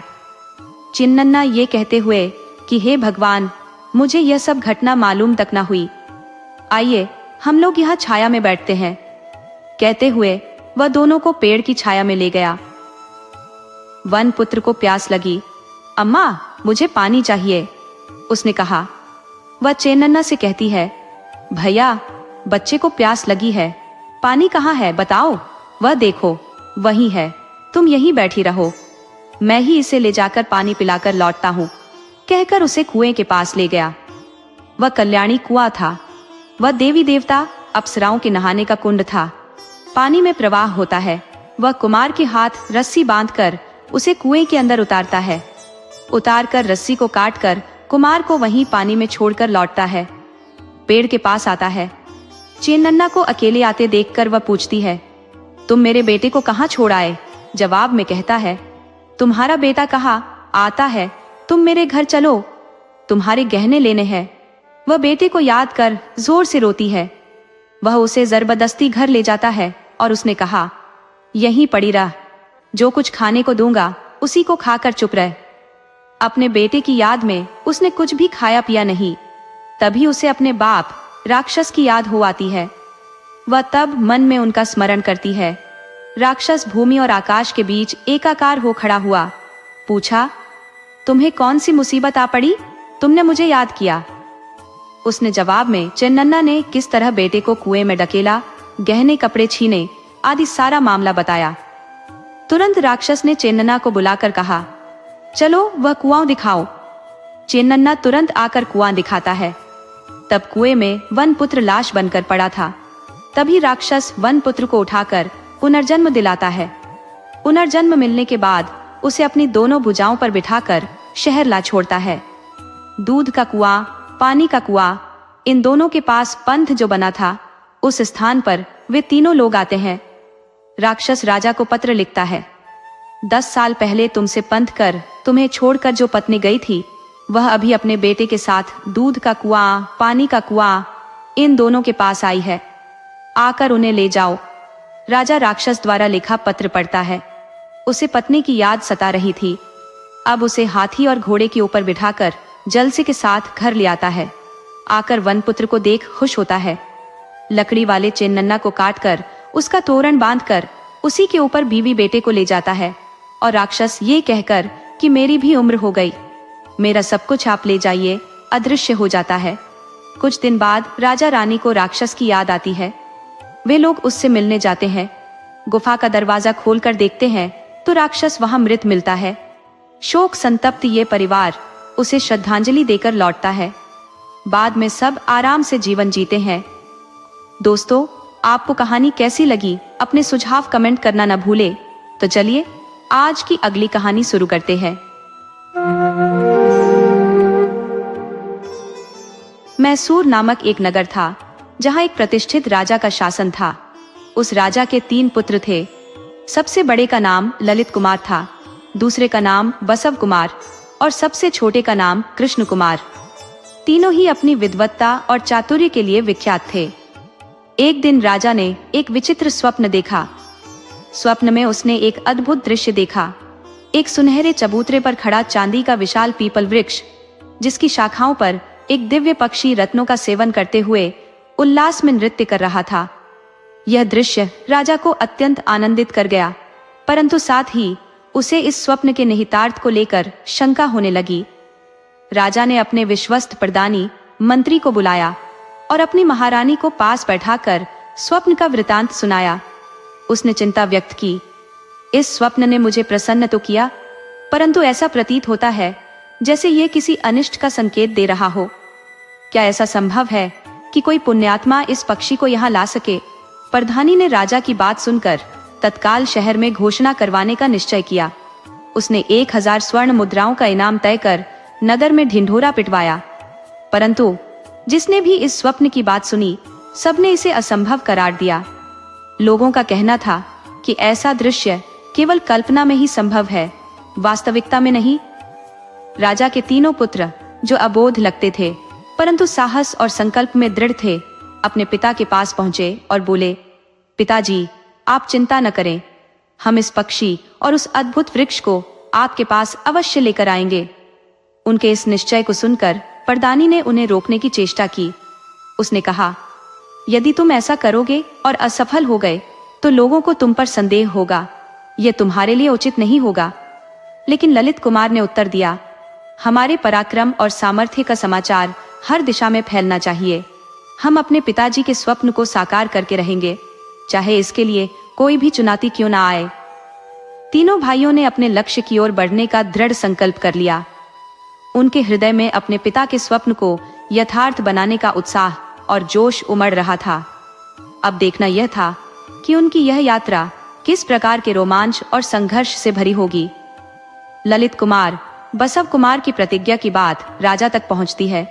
सुनकर राजा को खूब चिंता होती है। वे सोचने लगते हैं कि जो काम संसार में कोई नहीं कर सकता, वह ये बच्चे कहां से कर पाएंगे। ललित कुमार और बसव कुमार ने प्रधानी से यह पता लगाने के लिए कहा कि राजा उन्हें भेजेंगे कि नहीं। प्रधानी राजा से पूछता है। तब राजा बच्चों को निराश न करने के उद्देश्य से उन्हें आगे बढ़ने की अनुमति देता है। अगले दिन लड़के निकलने को तैयार होते हैं तो उनकी माँ खाना बनाकर उन्हें खिलाती है और रास्ते के लिए पाठिए भी बांध कर दे देती है। लड़के अपनी यात्रा के लिए घुड़साल से अच्छे से घोड़े चुनकर यात्रा पर निकलने को तैयार होते हैं। फिर दोनों लड़के शहर में जलसा कर अपने काम पर निकलते हैं। तब तक कृष्ण कुमार घर आकर माँ से अपने भाइयों के बारे में जानकारी लेता है। माँ से जानकारी पाकर वह भी अपने भाइयों के साथ निकलने का हठ करता है, तो उसे भी माँ खाना खिलाकर उसके भाइयों के साथ जाने देती है। कृष्ण कुमार पाठे को लेकर फिर भाइयों के पास पहुंचने के लिए भाग आता है। तब तक भाई लोग काफी दूर निकल गए होते हैं। वह उनसे मिलने के लिए भागता तो है, मगर जल्दी थक जाता है। फिर भी भाई लोग नहीं मिलते। अब घर भी दूर, भाई भी नहीं मिले। वह बहुत दुखी होता है। वह और थोड़ी दूर आगे बढ़ता है। वहां उसे एक बड़ी नदी दिखती है। वहां पर उसके दोनों भाई बैठे होते हैं। उन्हें देख उसकी सारी थकान दूर होती है। वह खुशी से उछलकर भैया कहकर जोर से पुकारता है। विधि का खेल उसकी खुशी का दूसरा परिणाम निकला। दोनों भाई उसे देख गुस्से में आते हैं और डांट कर कहते हैं, मूर्ख, तू क्यों आया? वहां माँ बाप के पास कोई नहीं, वापस जा, कहकर उसे छांटा मारते हैं। वह थोड़ी दूर लौटकर वापस आ जाता है। भाइयों को आवाज देता है। नदी में उस समय नहा रहे भाई बाहर आते हैं और गुस्से से उसे नदी में धकेल देते हैं। फिर खाना खाने बैठते हैं, मगर देखते क्या है कि सारा पाठेय बासी होकर उसमें से पानी निकल रहा है। तब छोटे भाई का पाठेय खोलते हैं। वह बहुत ताजा होता है, जिसे खाकर वे लोग अपनी यात्रा पर आगे बढ़ते हैं। यहाँ नदी में पड़े कृष्ण कुमार को एक बड़ी मछली निगल लेती है। निगलने पर उसे बहुत कष्ट होता है। मछली दर्द में तड़पते हुए शिव पार्वती का ध्यान कर एक चट्टान पर बैठकर रोती रहती है। तभी शिव पार्वती अपने करोड़ों अनुयायियों के साथ उसी मार्ग से गुजरते हैं। उन्हें मछली का रोना सुनाई देता है। वे मछली से पूछते हैं। मछली के पेट का दर्द जानकर वे एक भस्म बनाकर देते हैं। उस भस्म का सेवन करते ही कृष्ण कुमार मछली के मुंह से बाहर आता है। शिव पार्वती कैलाश लौट जाते हैं। मछली कृष्ण कुमार से कहती है कि तुम मेरे पेट से जन्मे हो, इसलिए तुम मेरे बेटे हो। कृष्ण कुमार अबोध बालक था। उसने सारी कहानी मछली को सुना दी, तो मछली उसे अपनी पीठ पर बिठाकर नदी के दूसरे किनारे पर पहुंचा देती है। उधर ललित कुमार और बसव कुमार तरीकेरे नामक शहर तक आ पहुंचते हैं। वहां पर एक वेश्या का घर होता है। वह अपने मकान के आगे एक पट्टिका लगाए रहती है, जिसमें यह लिखा रहता है कि मेरे यहाँ आने वाले राजा को मुझे एक रात के लिए 1000 रुपए का शुल्क लगेगा और मेरे दिए पानी में इस तरह नहाना होगा कि बाल गीले ना हो। उसके बाद झूले पर आकर बैठकर पासा खेलते बैठना होगा। इस तरह खेलते समय एक बिल्ली की मदद से वह वेश्या जीत जाती है। इस तरह तीसरा खेल खेलते समय कृष्ण कुमार बिल्ली का आना ध्यान से देखता है और उसे अपने पामों से लात मारता है। तब उसी की, कृष्ण कुमार की, जीत होती है। वेश्या अब कृष्ण कुमार से शादी करना चाहती है, मगर कृष्ण कुमार उससे यही कहकर कि मैं यहाँ एक महत्वपूर्ण कार्य से आया हूँ, वह काम खत्म कर, फिर मैं तुमसे 3 महीने बाद शादी करूंगा, आगे बढ़ जाता है। वह आगे बढ़ता है, आगे बढ़ता ही रहता है।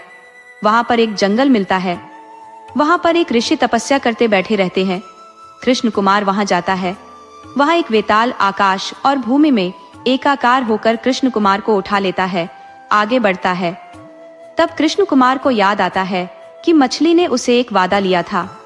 वह मछली का स्मरण करता है। स्मरण करते ही वेताल के लिए कृष्ण कुमार भारी, बहुत भारी हो जाता है। वह उसे उठा नहीं पाता, इसलिए कृष्ण कुमार को नीचे उतारकर वह अदृश्य हो जाता है। कृष्ण कुमार वहीं उतरता है जहां ऋषि तपस्या में निमग्न है। तब सुबह होती है। ऋषि तब आंख खोलकर देखते हैं। उसे लगता है कि कृष्ण परमात्मा ही उसे दर्शन देने वहां आ पहुंचे हैं। वे उससे पूछते हैं कि तुम कौन हो? कृष्ण कुमार कहता है कि उसे कुछ पता नहीं कि वह कौन है, कहां से आया है। ऋषि कहते हैं कि तुम्हारी वजह से मेरा तपोभंग हुआ, मगर कुछ बात नहीं, तुम अपना सही परिचय दो।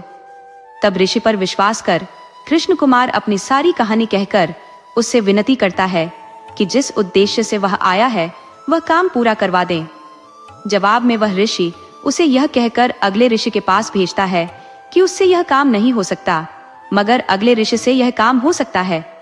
याद रखना कि उससे तुम नहीं बोल सकते। वह साधारण से ऋषि नहीं। उसकी रक्षा के लिए सांप, राक्षस, बाघ, भालू बैठे रहते हैं। उनसे बचकर ऋषि के पास नहीं जा सकते। उनसे बचने के लिए मैं तुम्हें 3 रत्न मंत्र पोषित करके दूंगा।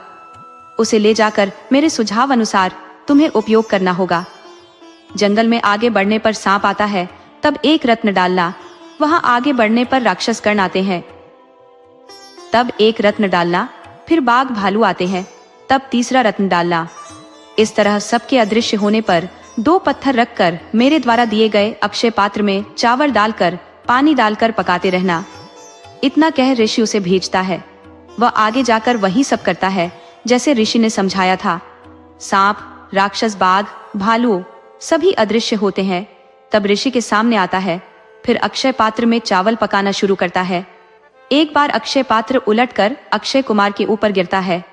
वह उसे सीधा करता है, मगर वह फिर बार बार उलटता है। वह सीधा करता ही रहता है। तभी ऋषि जागकर आंख खोलता है। सामने उसे कृष्ण कुमार दिखता है। उसने देखा कि 2 गोल पत्थर रखकर वह बर्तन को उस पर टिकाने की कैसी मूर्ख कोशिश कर रहा है। वह कहता है, बेटे 3 पत्थर रख चूल्हा बनाओ, तब बर्तन में चावल डालो। कृष्ण कुमार कहता है, स्वामी जी, मैं आपके आदेश का पालन कर सकता हूँ, मगर मुझे भूख नहीं लगी है।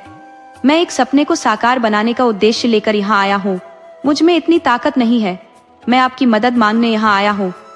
ऋषि उसकी बात पूरी तरह सुनकर कहते हैं, बेटा, मैं यह काम नहीं कर सकता, पर मेरे निर्देश का पालन करो। मैं तुम्हें 3 रत्नों से मंत्रित कर दूंगा। उन्हें लेकर तुम आगे बढ़ो तो एक कचनार का पेड़ तुम्हें दिखाई देगा।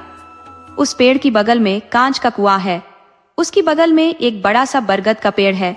वहां एक राक्षस है। मेरा नाम लेकर उसमें 1 रत्न डालो तो राक्षस के कष्ट से तुम पार हो जाओगे।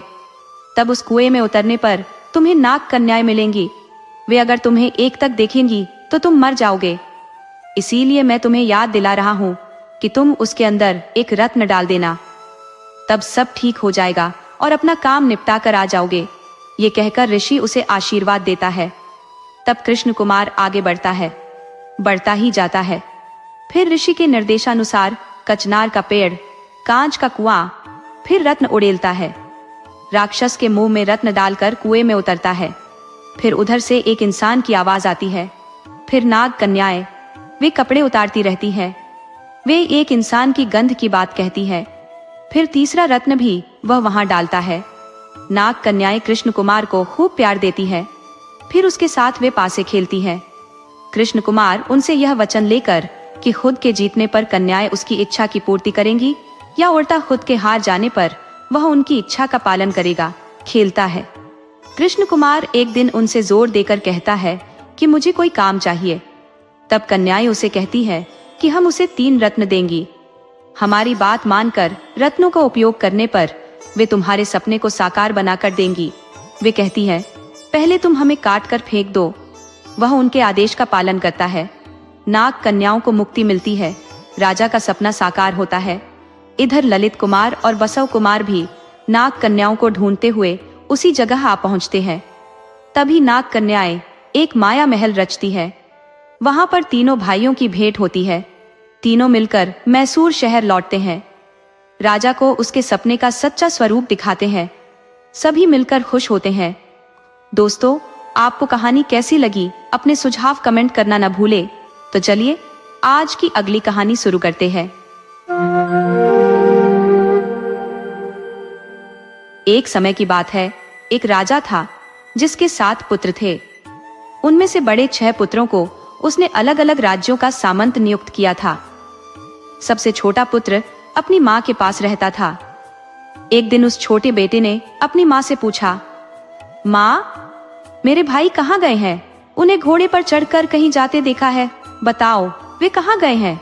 उसने यह बात इतनी जिद के साथ कही कि माँ को सच सच बताना पड़ा। सारी बात जानने के बाद छोटे पुत्र ने दृढ़ता से कहा, कुछ भी हो, मुझे अपने भाइयों से मिलना ही है। वह अपने घोड़े पर सवार हुआ और भाइयों की ओर चल पड़ा। उसी दौरान बड़े भाई भी अपने घर लौट रहे थे। रास्ते में सभी भाइयों का आमना सामना हो गया। छोटे भाई ने उनसे कहा, तुम सब वापस चलो, मैं तुम्हारे राज्य देखने आ रहा हूँ। छोटे भाई के आग्रह पर वे सभी वापस लौटने को तैयार हो गए। लौटते समय रास्ते में एक विशाल मंदिर पड़ा। उस मंदिर में 7 दिव्य कन्याएं रहती थी, जिन्होंने वहां 7 सुंदर महल बना रखे थे। उन कन्याओं का ऐसा स्वभाव था कि जो भी यात्री वहां आता वे उसकी 3 महीनों तक सेवा करती और फिर 3 माह पूरे होते ही उसे अपनी काली माँ को बलि चढ़ा देती। छोटा भाई अपने भाइयों को इसी मंदिर में ले आया। बड़े भाई अपनी माँ से मिलने की जल्दी में थे। उन्होंने छोटे भाई से कहा, हम मंदिर देख चुके हैं, अब घर लौटना चाहिए। माँ हमारी प्रतीक्षा में घबराती होगी। छोटे में अनुभव की कमी थी, विवेक भी नहीं था। वह तुरंत लौटने को तैयार न हुआ। कहने लगा, हमें मंदिर को ठीक से देखना है भैया, अभी रुक जाओ। फिर मंदिर में वे 7 देव कन्याएं भी आ गईं। इन लोगों के बारे में सारी जानकारी लेकर इन्हें घोड़ों से नीचे उतरवा लिया। 7 लोगों के घोड़ों को पत्थर बना दिया। 7 देव कन्याओं ने इन 7 राजकुमारों को आपस में बांट लिया। ये सावधानी भी बरती कि इन 7 भाइयों में से कोई भी आपस में एक दूसरे को नहीं देख पाए। इस तरह 2 महीने बीत गए। बड़े राजकुमार को अब चिंता होने लगी। उसको इस बात की चिंता हुई कि आपस में भाई लोग एक दूसरे का चेहरा भी नहीं देख पा रहे हैं, यहाँ आकर फंस गए हैं। माता पिता को इसकी जानकारी भी नहीं कि हम लोग कहाँ हैं। उसने जाकर छोटी देवकन्या के पांवों पर झुककर विनती की कि अब हम लोगों को जाने दो, नहीं तो मैं आत्महत्या कर लूंगा। इस पर उसने कहा कि मैं अपना राज खोल दूंगी तो फिर मेरी बहनें मेरी मरम्मत करेंगी। कल को पूरे 3 महीने हो जाएंगे। कल काली माँ को तुम लोगों की बलि चढ़ाएंगे। किसी तरह कोशिश करके तुम लोग भाग जाओ। इस पर भी वह चुप न हुआ, विनती करता ही रहा। फिर अंत में उस छोटी देवकन्या ने कहा, कल तुम लोगों को यहाँ आए 3 महीने हो जाएंगे और तुम लोगों को काली माँ की आहुति में बलि दे देंगे। किसी भी तरह कोशिश करके अपने को बचाकर निकल जाओ। उसने फिर पूछा, उपाय तो बताओ, मैं मुसीबत में फंसूं या मेरी बहनें मुझे खत्म कर देंगी, इस बात की चिंता नहीं, मगर तुम लोग बलि चढ़ने से बच जाओ। कहकर 7 नींबू हाथ में उठाए, उन्हें मंत्रित कर उसके हाथ में देकर कहा, ये नींबू अपने पास रखो और इन्हें 7 पत्थर बने घोड़ों के सिर पर फोड़ो तो वे सजीव हो उठेंगे। फिर उसने शिकाकाई के बीज, कोयला और रेत हाथ में उठाकर उन्हें भी मंत्रित कर उसके हाथ में दिया। कहा, अपने भाइयों के घोड़ों को आगे कर तुम उनका पीछा करो, मगर एक बात है, हम लोग जब तक काली माँ की पूजा कर देवेंद्र को प्रणाम कर यह लौटे नहीं, उससे पहले तुम्हें यह काम कर देना चाहिए। 7 देव कन्याएं देवेंद्र के दरबार में नर्तन कर नमस्कार कर लौटने को थी कि उससे भी पहले 7 राजकुमार काली मंदिर पहुंच गए। काली माँ इन लोगों को देखकर तुरंत हंस पड़ी। मंदिर में तंगे मुंडों को दिखाकर, तुम लोगों का भी यही हाल होगा, कह दया दिखाई। इन लोगों ने उससे विनती की, माँ तुम्हें हम लोगों के प्रति सहानुभूति हो तो कृपया दरवाजा खोलो। देवी ने दरवाजा खोल दिया, पर टेन के सभी मुंड इन लोगों को देखकर हंसे। इन लोगों की नकल उतारकर कहा, देखो बड़े बड़े राजा और शूर से अति शूर वीरादि वीरों की जो हालत बनी, तैयार रहो, तुम लोगों का भी यही हाल होगा। 7 राजकुमारों ने काली माँ को प्रणाम अर्पित किया, फिर घोड़ों पर नींबू फोड़े। घोड़े फिर से प्राणवान बने। 7 घोड़ों पर चढ़े और तेजी से निकल पड़े। 7 देव कन्याएं लौटी, देखा कि राजकुमार तो निकल गए हैं। वे कहाँ हिम्मत हारने वाली थी, राजकुमारों का पीछा किया। वे अदृश्य होकर माया अपनाकर जा रही थी, इसीलिए 6 बड़े राजकुमार उन्हें देख नहीं पा रहे थे। छोटे वाले को मात्र वे दिख रही थी। छोटी देवकन्या ने छोटे से कहा था कि आगे बढ़ते समय शिकाकाई के बीज पीछे की तरफ फेंकते जाना। वह उसी अनुसार बीज फेंकता आगे बढ़ रहा था। सड़क पर शिकाकाई के कांटे पड़े थे। देवकन्याओं की साड़ियों में वे उलझ गए, मगर किसी तरह वे उन्हें छुड़ाकर आगे बढ़ी। राजकुमार ने कोयला फेंका, आकाश तक कोयले से आग निकली फैली। वे उसे भी लांघकर आगे बढ़ गई। फिर अंत में उनको देखकर वह भी घबरा गया। उस हड़बड़ाहट में उसने रेत को पीछे की तरफ फेंकना भूलकर आगे को फेंक दिया। तब वहां पर एक नदी फैल गई। 6 भाई लोग नदी के इस पार ही रह गए। ये छोटा वाला ही नदी के उस पार जा पाया। 7 देवकन्याओं ने आकर इसे पकड़ा। ये सोचकर 7 को भगा लाने का दोषी यही है। उसको पकड़कर उसका सिर काट डाला। हाथ पांव कुछ भी सुरक्षित नहीं रहा। सबको काट गिद्धों को उसका मांस खिलाती गई। अपनी बड़ी बहनों के आगे की तरफ बढ़ते समय छोटी देवकन्या छोटे राजकुमार के मांस के टुकड़ों को जमा कर अपने आंचल में छिपाती रही। महल लौटकर उसने उन सारे टुकड़ों को क्रम से जोड़ा। अब वह अपने आप को नहीं रोक सकी, बिलख कर रोने लगी। रात के 12 बज गए। पार्वती परमेश्वर आकाश के मार्ग से विहार करते जा रहे थे। पार्वती ने इस कन्या का रोना सुना। आखिर वे भी तो एक महिला थी। उसे इस पर दया हुआ आई। इसके पास पहुंचकर इसकी ठुड्डी पर हथेली रख पूछा, तुम कौन हो बेटी? तुम पर कौन सी विपदा आई है, बता।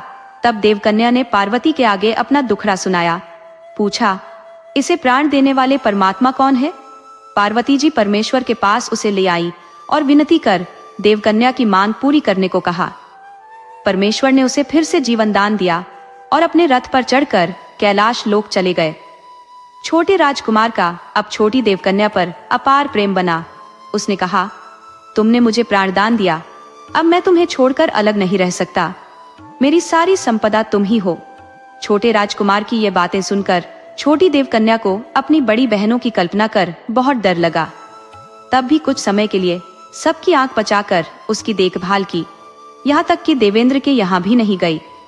तब देवेंद्र ने 6 कन्याओं से पूछा, माणिक्य नाम की मेरी छोटी बेटी कहाँ गई? आजकल वह क्यों नहीं आ रही है? बात छोटी को सुनाई दी तो वह सावधान होकर जलक्रीड़ा कर सबके अंत में राजा देवेंद्र के पास पहुंची। इस पर देवेंद्र को बड़ी देवकन्याओं पर गुस्सा आया। उसने कहा, इन लड़कियों को मृत्युलोक भेजकर मैंने गलत किया। तुम छोटी हो इसीलिए तुम्हारी उपेक्षा कर रही है। आगे से तुम इन लोगों के साथ मत आओ, अकेली ही आया करो। तब छोटी कन्या ने अपने पिता देवेंद्र से सारी कहानी कह सुनाई। बताया कि किस तरह उसने छोटे राजकुमार के प्राण बचाए। सुनकर देवेंद्र ने उससे कहा कि तुमने अच्छा किया, अब उसे तुम ही छिपा कर रखो, अपनी बहनों को इसकी खबर नहीं लगने देना। इस प्रकार कुछ दिन और बीते। राजकुमार को अपने शहर की याद आई। उसने देवकन्या से कहा, मुझे यहाँ आकर बहुत दिन हो गए, अब मुझे लौटना होगा। छोटी कन्या ने कहा, ठीक है, अब मैं तुम्हें सुरक्षित भेज दूंगी। इस पर राजकुमार ने यह कहा, नहीं, मैं तुम्हें यहाँ अकेली रहने न दूंगा, मैं तुमसे शादी करूंगा।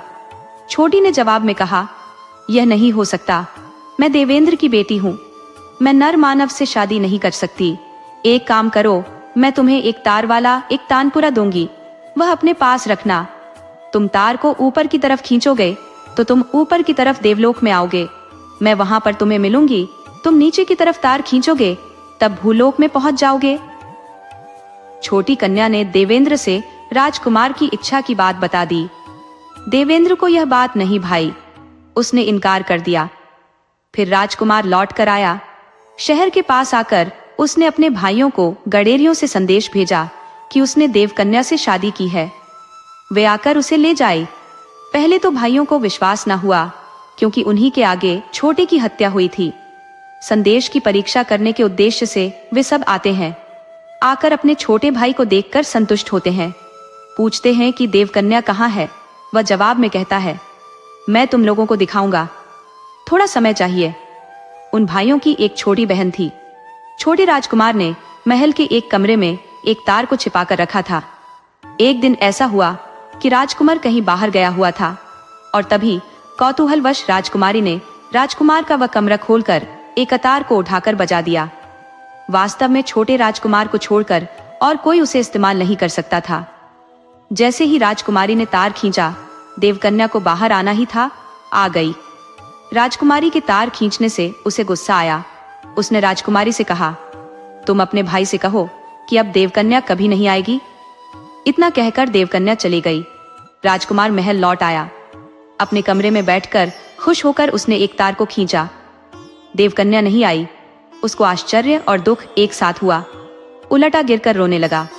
अपनी माँ से पूछा कि कमरे का दरवाजा किसने खोला था।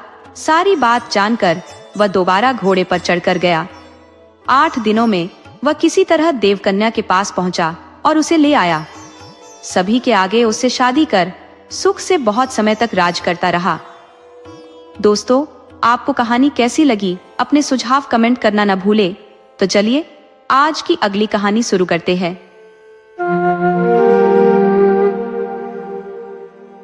कर्नाटक के उत्तर दिशा में चंदन के पेड़ों का एक ऐसा सघन जंगल था जहां दिन के उजाले में भी रात का सा गहरा अंधकार पसरा रहता।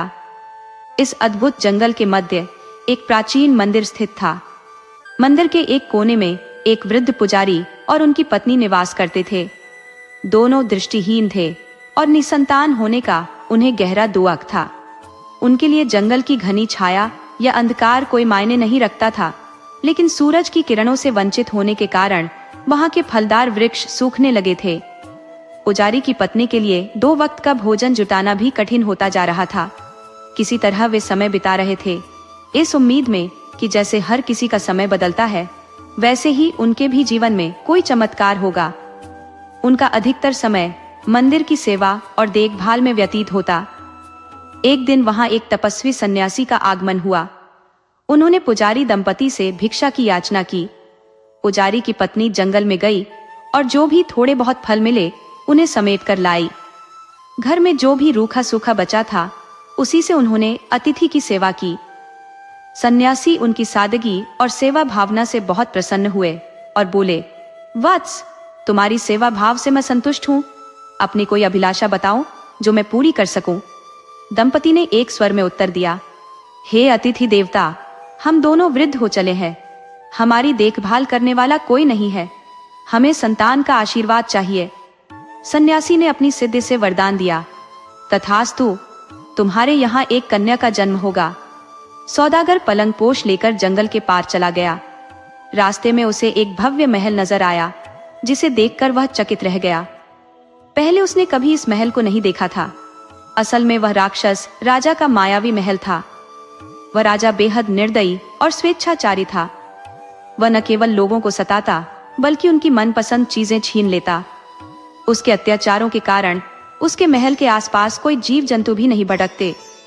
पक्षियों की चहचहाहट सुनकर वह क्रोध से भर उठता था। यही वजह थी कि उसे राक्षस राजा के नाम से जाना जाता था। सौदागर दुर्भाग्यवश सीधे इसी महल में पहुंच गया। रानी ने पलंगपोश देखा तो वह उसे अत्यंत भाया। उन्होंने उसे मनचाही कीमत देकर खरीद लिया। जब रात में राजा और रानी उस पर सोए तो उन्हें अजीबोगरीब अनुभव हुआ। पलंगपोश के जिस ओर वे सोते, वहां का वातावरण उस पर बने मौसम के चित्र के अनुरूप बदल जाता। रानी की ओर ग्रीष्म ऋतु का एहसास था, जिससे उन्हें पसीना आ रहा था। राजा की ओर शीत ऋतु का दृश्य था। ठंड के कारण उनके दांत किटकिटाने लगे।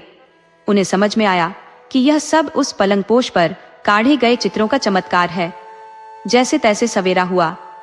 राजा ने उस सौदागर को दरबार में लाने का हुक्म दिया, जिससे रानी ने उसे खरीदा था। राजा के सिपाही सौदागर को खोजने निकल पड़े। अंत में वे सौदागर को राजा के सामने ले आए। सौदागर डरते डरते राजा के सामने खड़ा हो गया। राजा ने पूछा, तुम यह पलंगपोश कहां से लाए? सौदागर बोला, चंदन के जंगल के बीच में एक प्राचीन मंदिर है।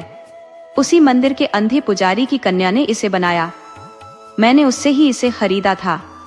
राजा तो राक्षस था ही। उसके मन में यह बात आई कि जिसके हाथ की कशीदाकारी इतनी सुंदर है, वह स्वयं कितनी सुंदर होगी। मैं तो उसे अपनी रानी बनाऊंगा। उसने सैनिकों को आदेश दिया, तुम्हें पता नहीं कि हमारे राज्य में इतना अच्छा काम करने वाली लड़की रहती है। जाओ, उस पुजारी की कन्या को हमारे सामने लेकर आओ। सैनिक जब जंगल के मंदिर में पहुंचे तो अक्का अपने माता पिता को भोजन परोस रही थी। सैनिकों ने अक्का को राजा का आदेश सुनाया, ए लड़की, झटपट तैयार हो जाओ। राजा ने तुम्हें राजमहल में बुलाया है। अक्का ने पूछा, पर मुझे क्यों? बस कोई सवाल मत करो, जल्दी चलो। अक्का ने कुछ सोचा और उत्तर दिया, मैं अभी अपने अम्मा अप्पा को भोजन करा रही हूँ। इसके बाद मुझे उनके लिए संध्या के भोजन की व्यवस्था भी करनी है। ये सब करने के बाद ही मैं आप लोगों के साथ चल लूंगी। सैनिकों ने उसकी एक न सुनी। वे उसे जबरदस्ती उठाकर ले आए। राजा ने जब अक्का को देखा तो उसकी सुंदरता पर चकित रह गया। उसने तुरंत उसके सामने विवाह का प्रस्ताव रखा। उसका हाथ पकड़कर चूमते हुए बोला, तुम्हारे हाथों में जादू है। तुम्हारी उंगलियां कितनी कोमल है। तुम इतनी सुंदर हो, इतनी अच्छी खड़ाई करती हो। अब तक मुझे तुम्हारे बारे में पता क्यों नहीं चला? मैं तुमसे अभी विवाह करना चाहता हूँ। अक्का निर्भीक और निडर थी। उसने अपना हाथ जोर से छुड़ाते हुए कहा, व्यर्थ की बातें मत करो, मुझे घर जाने दो। मेरे अंधे माता पिता मेरी राह देख रहे होंगे, मुझे घर में बहुत काम है। राजा कहाँ मानने वाला था। उसे तो कोमलांगी अक्का को अपनी दुल्हन बनाने की धुन सवार थी। उसने अक्का को कैद कर लिया। अक्का बहुत रोई, गिड़गिड़ाई, पर राजा न माना। राजा की पहली रानी ने अपने पति को समझाने की कोशिश की तो राक्षस राजा को गुस्सा आया। उसने रानी को भी कैद में डाल दिया। राक्षस राजा बार बार अक्का के सामने विवाह का प्रस्ताव रखता और अक्का उसे ठुकरा देती। समय बीतने के साथ ही बंदी कोमलांगी की चिंता बढ़ती जा रही थी। वह अपने माता पिता को याद करके विलाप करने लगी। बार बार कहने सुनने पर भी अक्का ने उस राजा की बात न मानी। अंत में उस दुराचारी राजा को एक युक्ति सूझी। उसने बेल बूटे बनाने की पूरी सामग्री अक्का को देते हुए कहा, मुझे बहुत दिन हुए कोई मुर्गा देखे हुए। तुम मेरे लिए 7 दिनों के अंदर ऐसा मुर्गा काट कर दो जो बिल्कुल सजीव लगे। ऐसा कर सको तो तुम आजाद हो जाओगी। भूखी प्यासी रहकर अक्का ने मुर्गा बनाना शुरू किया। 7वें दिन काम पूरा हुआ। अक्का को अपने माता पिता की याद आ रही थी। इसी सोच में इसके हाथ में सुई चुभ गई। उंगली से खून बहने लगा। खून की एक बूंद मुर्गे की कलगी पर पड़ी तो मुर्गे ने उसे मोती समझकर मुंह में डाला। उसी समय वह सचमुच जीवित होकर इधर उधर उड़ने लगा। राजा 8वें दिन मुर्गा देखने गया। एक मुर्गे को इधर उधर कूदते फांदते देखकर राजा को आश्चर्य तो हुआ, पर उसके मन में बेईमानी आ गई। उसने सोचा, यदि मैंने मान लिया कि यह धागे से कढ़ाई करके बनाया गया मुर्गा है तो यह सुंदर कोमलांगी कन्या लौट जाएगी और मुझसे विवाह न करेगी। वह अक्का को अपनी ओर खींचकर बोला, यह मुर्गा तो पहले से ही महल के आसपास घूमता फिरता था। तुम्हारा कशीदेकारी वाला मुर्गा कहाँ है? राजा की बात सुनकर मुर्गे को बहुत गुस्सा आया। वह जोर जोर से बांध देते हुए इधर उधर कूदने लगा। इस पर भी राजा ने अक्का को नहीं छोड़ा तो मुर्गा राजा की दाढ़ी पर झपटा और उसे नोचने लगा। राजा ने अक्का को छोड़ते हुए कहा, अभी तो मैं तुम्हें छोड़ देता हूँ, तुम्हें 1 हफ्ते का समय देता हूँ। इस बीच हमारे लिए जंगल में घूमता नाचता मोर बनाकर दो, तभी तुम्हें छोड़ूंगा, नहीं तो जिंदगी भर तुम्हें यहीं कैद में रहना होगा। तुम्हारे अंधे माता पिता को भी कैद में डाल दूंगा। बेचारी अक्का रात दिन लगकर फिर से मोर बनाने में जुट गई। 7 दिनों में मोर बन गया। अक्का को अपने माता पिता की याद आई तो आंखों से आंसू बहने लगे। उसने अपने आंसुओं से एक लकीर खींची ही थी कि तभी राक्षस राजा आया। उसने देखा कि अक्का का बनाया मोर इतना सजीव था कि लग रहा था जैसे वह सचमुच नाच रहा है। इस पर भी राजा का मन नहीं भरा। वह बोला, यह कोई मोर है? यह तो सांप जैसा है। मैंने तुम्हें मोर बनाने को कहा था। अब या तो यहीं बंदी रहो या मुझसे विवाह के लिए हाँ करो। अक्का ने जब यह सुना तो आंसुओं से बनाई लकीर की ओर देखा। देखते ही देखते वह लकीर सचमुच के सांप में बदल गई। अगले ही क्षण उस सांप ने राक्षस राजा को डस लिया। राक्षस राजा मर गया। राजा के मरते ही लकीर सूख गई और सांप अदृश्य हो गया। अक्का ने राजा की पहली रानी को कैद से छुड़ाकर राक्षस राजा का राज्य उन्हें सौंप दिया। कढ़ाई वाला मोर सजीव मोर बनकर अक्का और उसके माता पिता को पीठ पर बैठाकर आसमान में उड़ गया। इसके बाद अक्का को किसी ने नहीं देखा। लोगों का विश्वास है कि अक्का आसमान में आज भी उसी तरह सुंदर सुंदर कशीदाकारी करती रहती है, जो हमें वर्ष के बाद आसमान में रंग बिरंगे इंद्रधनुष के रूप में दिखाई देती है। दोस्तों, आपको कहानी कैसी लगी? अपने सुझाव कमेंट करना न भूले।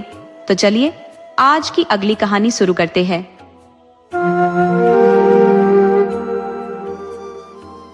एक बूढ़ी औरत थी जिसके जीवन का एकमात्र सहारा उसका बेटा था, लेकिन बेटे के साथ एक अनोखी समस्या थी। रात के समय उसकी दृष्टि पूरी तरह से समाप्त हो जाती थी। इस विचित्र दुर्बलता को बूढ़ी माँ ने बड़ी चतुराई से दुनिया से छुपाए रखा। उसने कई जोड़ तोड़कर एक सुयोग्य लड़की से बेटे का रिश्ता तय किया। लड़की सुंदर, संस्कारी और भले घराने की थी, लेकिन यह रहस्य कब तक छिपा रह सकता था? शादी के बाद पहला बड़ा त्योहार आया, दिवाली। लड़की के मायके से परंपरा अनुसार न्योता आया। इस अवसर ने बूढ़ी माँ की चिंता बढ़ा दी। उसने बेटे को सख्त हिदायत दी, बेटा ध्यान रखना, रात के समय तुम्हारी आंखें काम नहीं करती और यह बात तुम्हारी ससुराल वालों को मालूम नहीं है। वहां रात को कहीं बाहर न जाना। सूरज ढलने से पहले ससुराल पहुंचने की कोशिश करना और याद रखना केवल एक दिन रुककर ही लौट आना।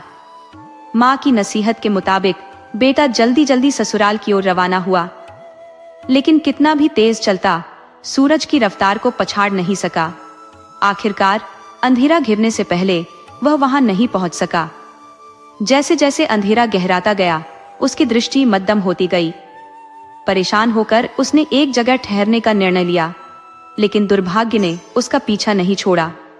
वह अनजाने में अपने ससुराल के सामने पड़े कूड़े के ढेर पर बैठ गया। उसी समय उसकी सास कूड़ा फेंकने आई।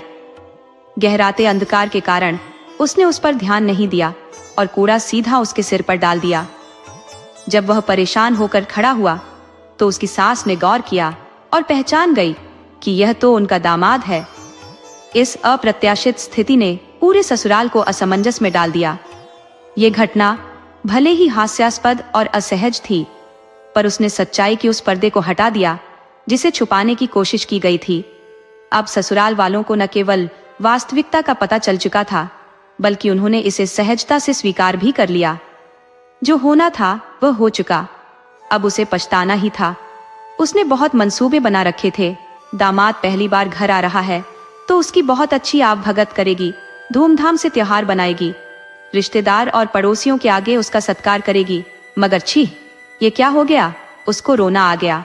शर्म के मारे वह तेजी से घर के अंदर भाग आई। सड़क पर उसका 10 साल का बेटा भैंस को भगाता हुआ घर लौट रहा था। उसको देखते ही उसने कहा, बेटा, तुम्हारे जीजा आए हैं, मगर पता नहीं क्यों वे हमारे घर के कूड़े वाले ढेर पर बैठ गए हैं। शायद पेशाब करने बैठे होंगे। मैं उन्हें वहां बैठे देख नहीं पाई, उनके ऊपर कूड़ा फेंक दिया। उन्हें मुझ पर गुस्सा आया होगा। तुम्हें वे बहुत चाहते हैं, तुम भी बहुत चाहते हो ना? उन्हें घर के अंदर बुला लाओ। लड़का जीजाजी पुकारते हुए उसकी तरफ भागा। जमाई के पास जाकर कहा, जीजाजी आइए ना घर के अंदर, यहाँ पर क्यों बैठे हैं? उसने उसका हाथ पकड़ा। रात का अंधा होने के बावजूद जमाई बहुत होशियार था। उसने जवाब दिया, मैं यहाँ कूड़े पर इसलिए बैठा हूँ कि जानू दो कि इसमें से कितनी गाढ़ी खाद निकलेगा। फिर मानो प्रेम से किशोर बालक के कंधे पर हाथ रखकर वह आगे बढ़ा। भैंस ने उसे घूर कर देखा। उसे धक्का मारने आई तो तेज आवाज सुनकर उसने थोड़ा सा पीछे हटकर पूछा, ये क्या है? लड़के ने जवाब दिया, यह हमारी भैंस है, मैं उसे चराने ले गया था। उसको तो अपना दोष छिपाना था। कहा, ओफ, यह भैंस बहुत बड़ी है। फिर वो भैंस की पूंछ पकड़कर आगे बढ़ा। इस तरह आगे बढ़ने पर वह धान के भंडार के पास आई। उन दिनों अनाज को जमीन में गड्ढा खोदकर खत्ती बनाकर उसमें जमा किया जाता था। वह अंधा उस गड्ढे में गिर पड़ा। लड़के ने घबराकर पूछा, हाय जीजाजी, क्या हो गया? क्या आपको ढंग से दिखाई नहीं देता? जवाब में दामाद ने कहा, ऐसी कोई बात नहीं, मैं सिर्फ यह जानना चाहता था कि यह अनाज का भंडार कितना गहरा है। मैं भी इसी तरह का अनाज जमा करने वाला एक भंडार खुदवाने वाला हूँ। कोई बात नहीं, तुम अब मुझे हाथ का सहारा दो, मैं ऊपर आता हूँ। ये कहकर इस बार भी अपने प्राकृतिक दोष को उसने छिपा लिया। दीवार का सहारा लेकर वह आगे बढ़ा। लड़के ने फिर पूछा, जीजाजी, आप दीवार का सहारा लेकर आगे बढ़ रहे हैं, क्या आपकी नजर ठीक नहीं है? जवाब में उसने कहा, छी, तुम यह क्या कह रहे हो? मैं तो सिर्फ तुम्हारे घर की दीवार की लंबाई नाप रहा हूँ। घर के दरवाजे पर एक मेढ़ा खड़ा था। वह उससे टकराकर गिर पड़ा। तब मेढ़े ने अपने सींगों से उसे भौंका। लड़के ने मेढ़े को एक छांटा दिया और जीजा को सहारा देकर उठाया।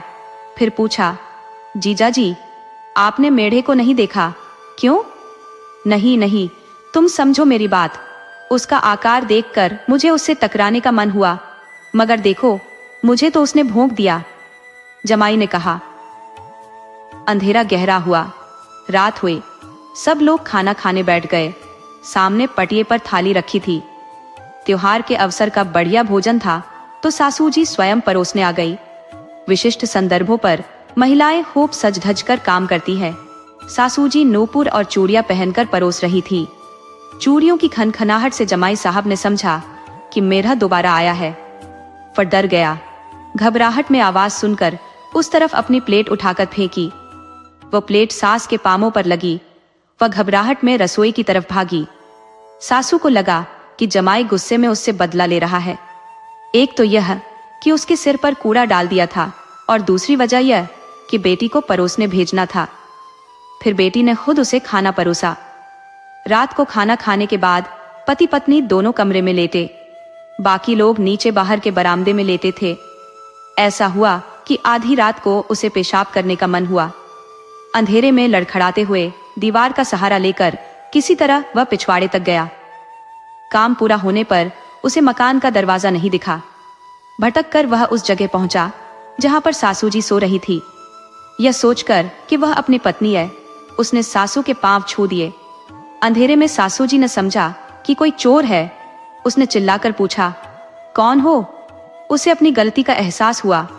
मैं हूं मैं, उसका जवाब था। सासू मां ने पूछा, आप है? आधी रात में आप यहाँ पर क्यों आए हैं? उसने कहा, मैंने खाने की थाली आपके ऊपर फेंक दी थी। मैं आपसे क्षमा मांगने आया हूँ। मुझसे गलती हो गई, मुझे माफ कर दीजिए। जमाई की बात सुनकर सासू जी बहुत बेचैन हो गई। कहने लगी, कोई बात नहीं, आप अब अपने कमरे में जाकर सो जाइए। उधर आधी रात में इस शोर को सुनकर उसकी पत्नी की समझ में नहीं आया कि बाहर क्या हो रहा है। उसे सिर्फ यह पता था कि उसका पति पेशाब करने गया हुआ है। उसने सोचा, माफी तो सुबह भी मांगी जा सकती है। आधी रात में इन लोगों की आवाज सुनकर पड़ोसियों को कुछ गलत फहमी न हो जाए, यह उचित नहीं रहेगा। वह बाहर आकर मामले को सुबह निपटाने के लिए कहकर पति का हाथ थामकर अंदर ले आई। रात बीती, सुबह हुई। जमाई उठकर अपने गांव जाने की तैयारी में लग गया। कहने लगा, मैं बहुत व्यस्त हूं, बहुत काम है, मुझे जाने दो। इस तरह अपनी बीवी को मनाकर सास ससुर से कहकर अपने घर के लिए निकल पड़ा। किसी को भी पता नहीं चल सका कि वह रात का अंधा है। अपने इस कुशल व्यवहार पर खुशी मनाते हुए वह भी अपने गांव लौट आया। दोस्तों, आपको कहानी कैसी लगी? अपने सुझाव कमेंट करना न भूले। तो चलिए आज की अगली कहानी शुरू करते हैं।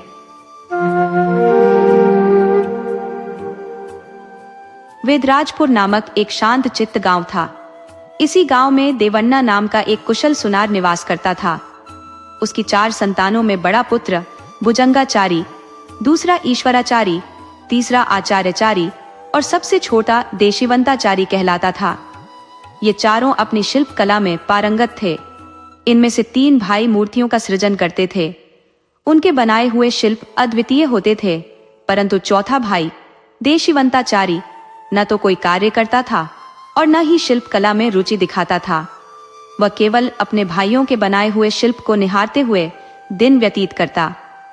धीरे धीरे भाइयों को यह लगने लगा कि यह युवक निठल्ला है, घर परिवार पर बोझ है। गुस्से में आकर उन्होंने उसे घर से बाहर निकाल दिया।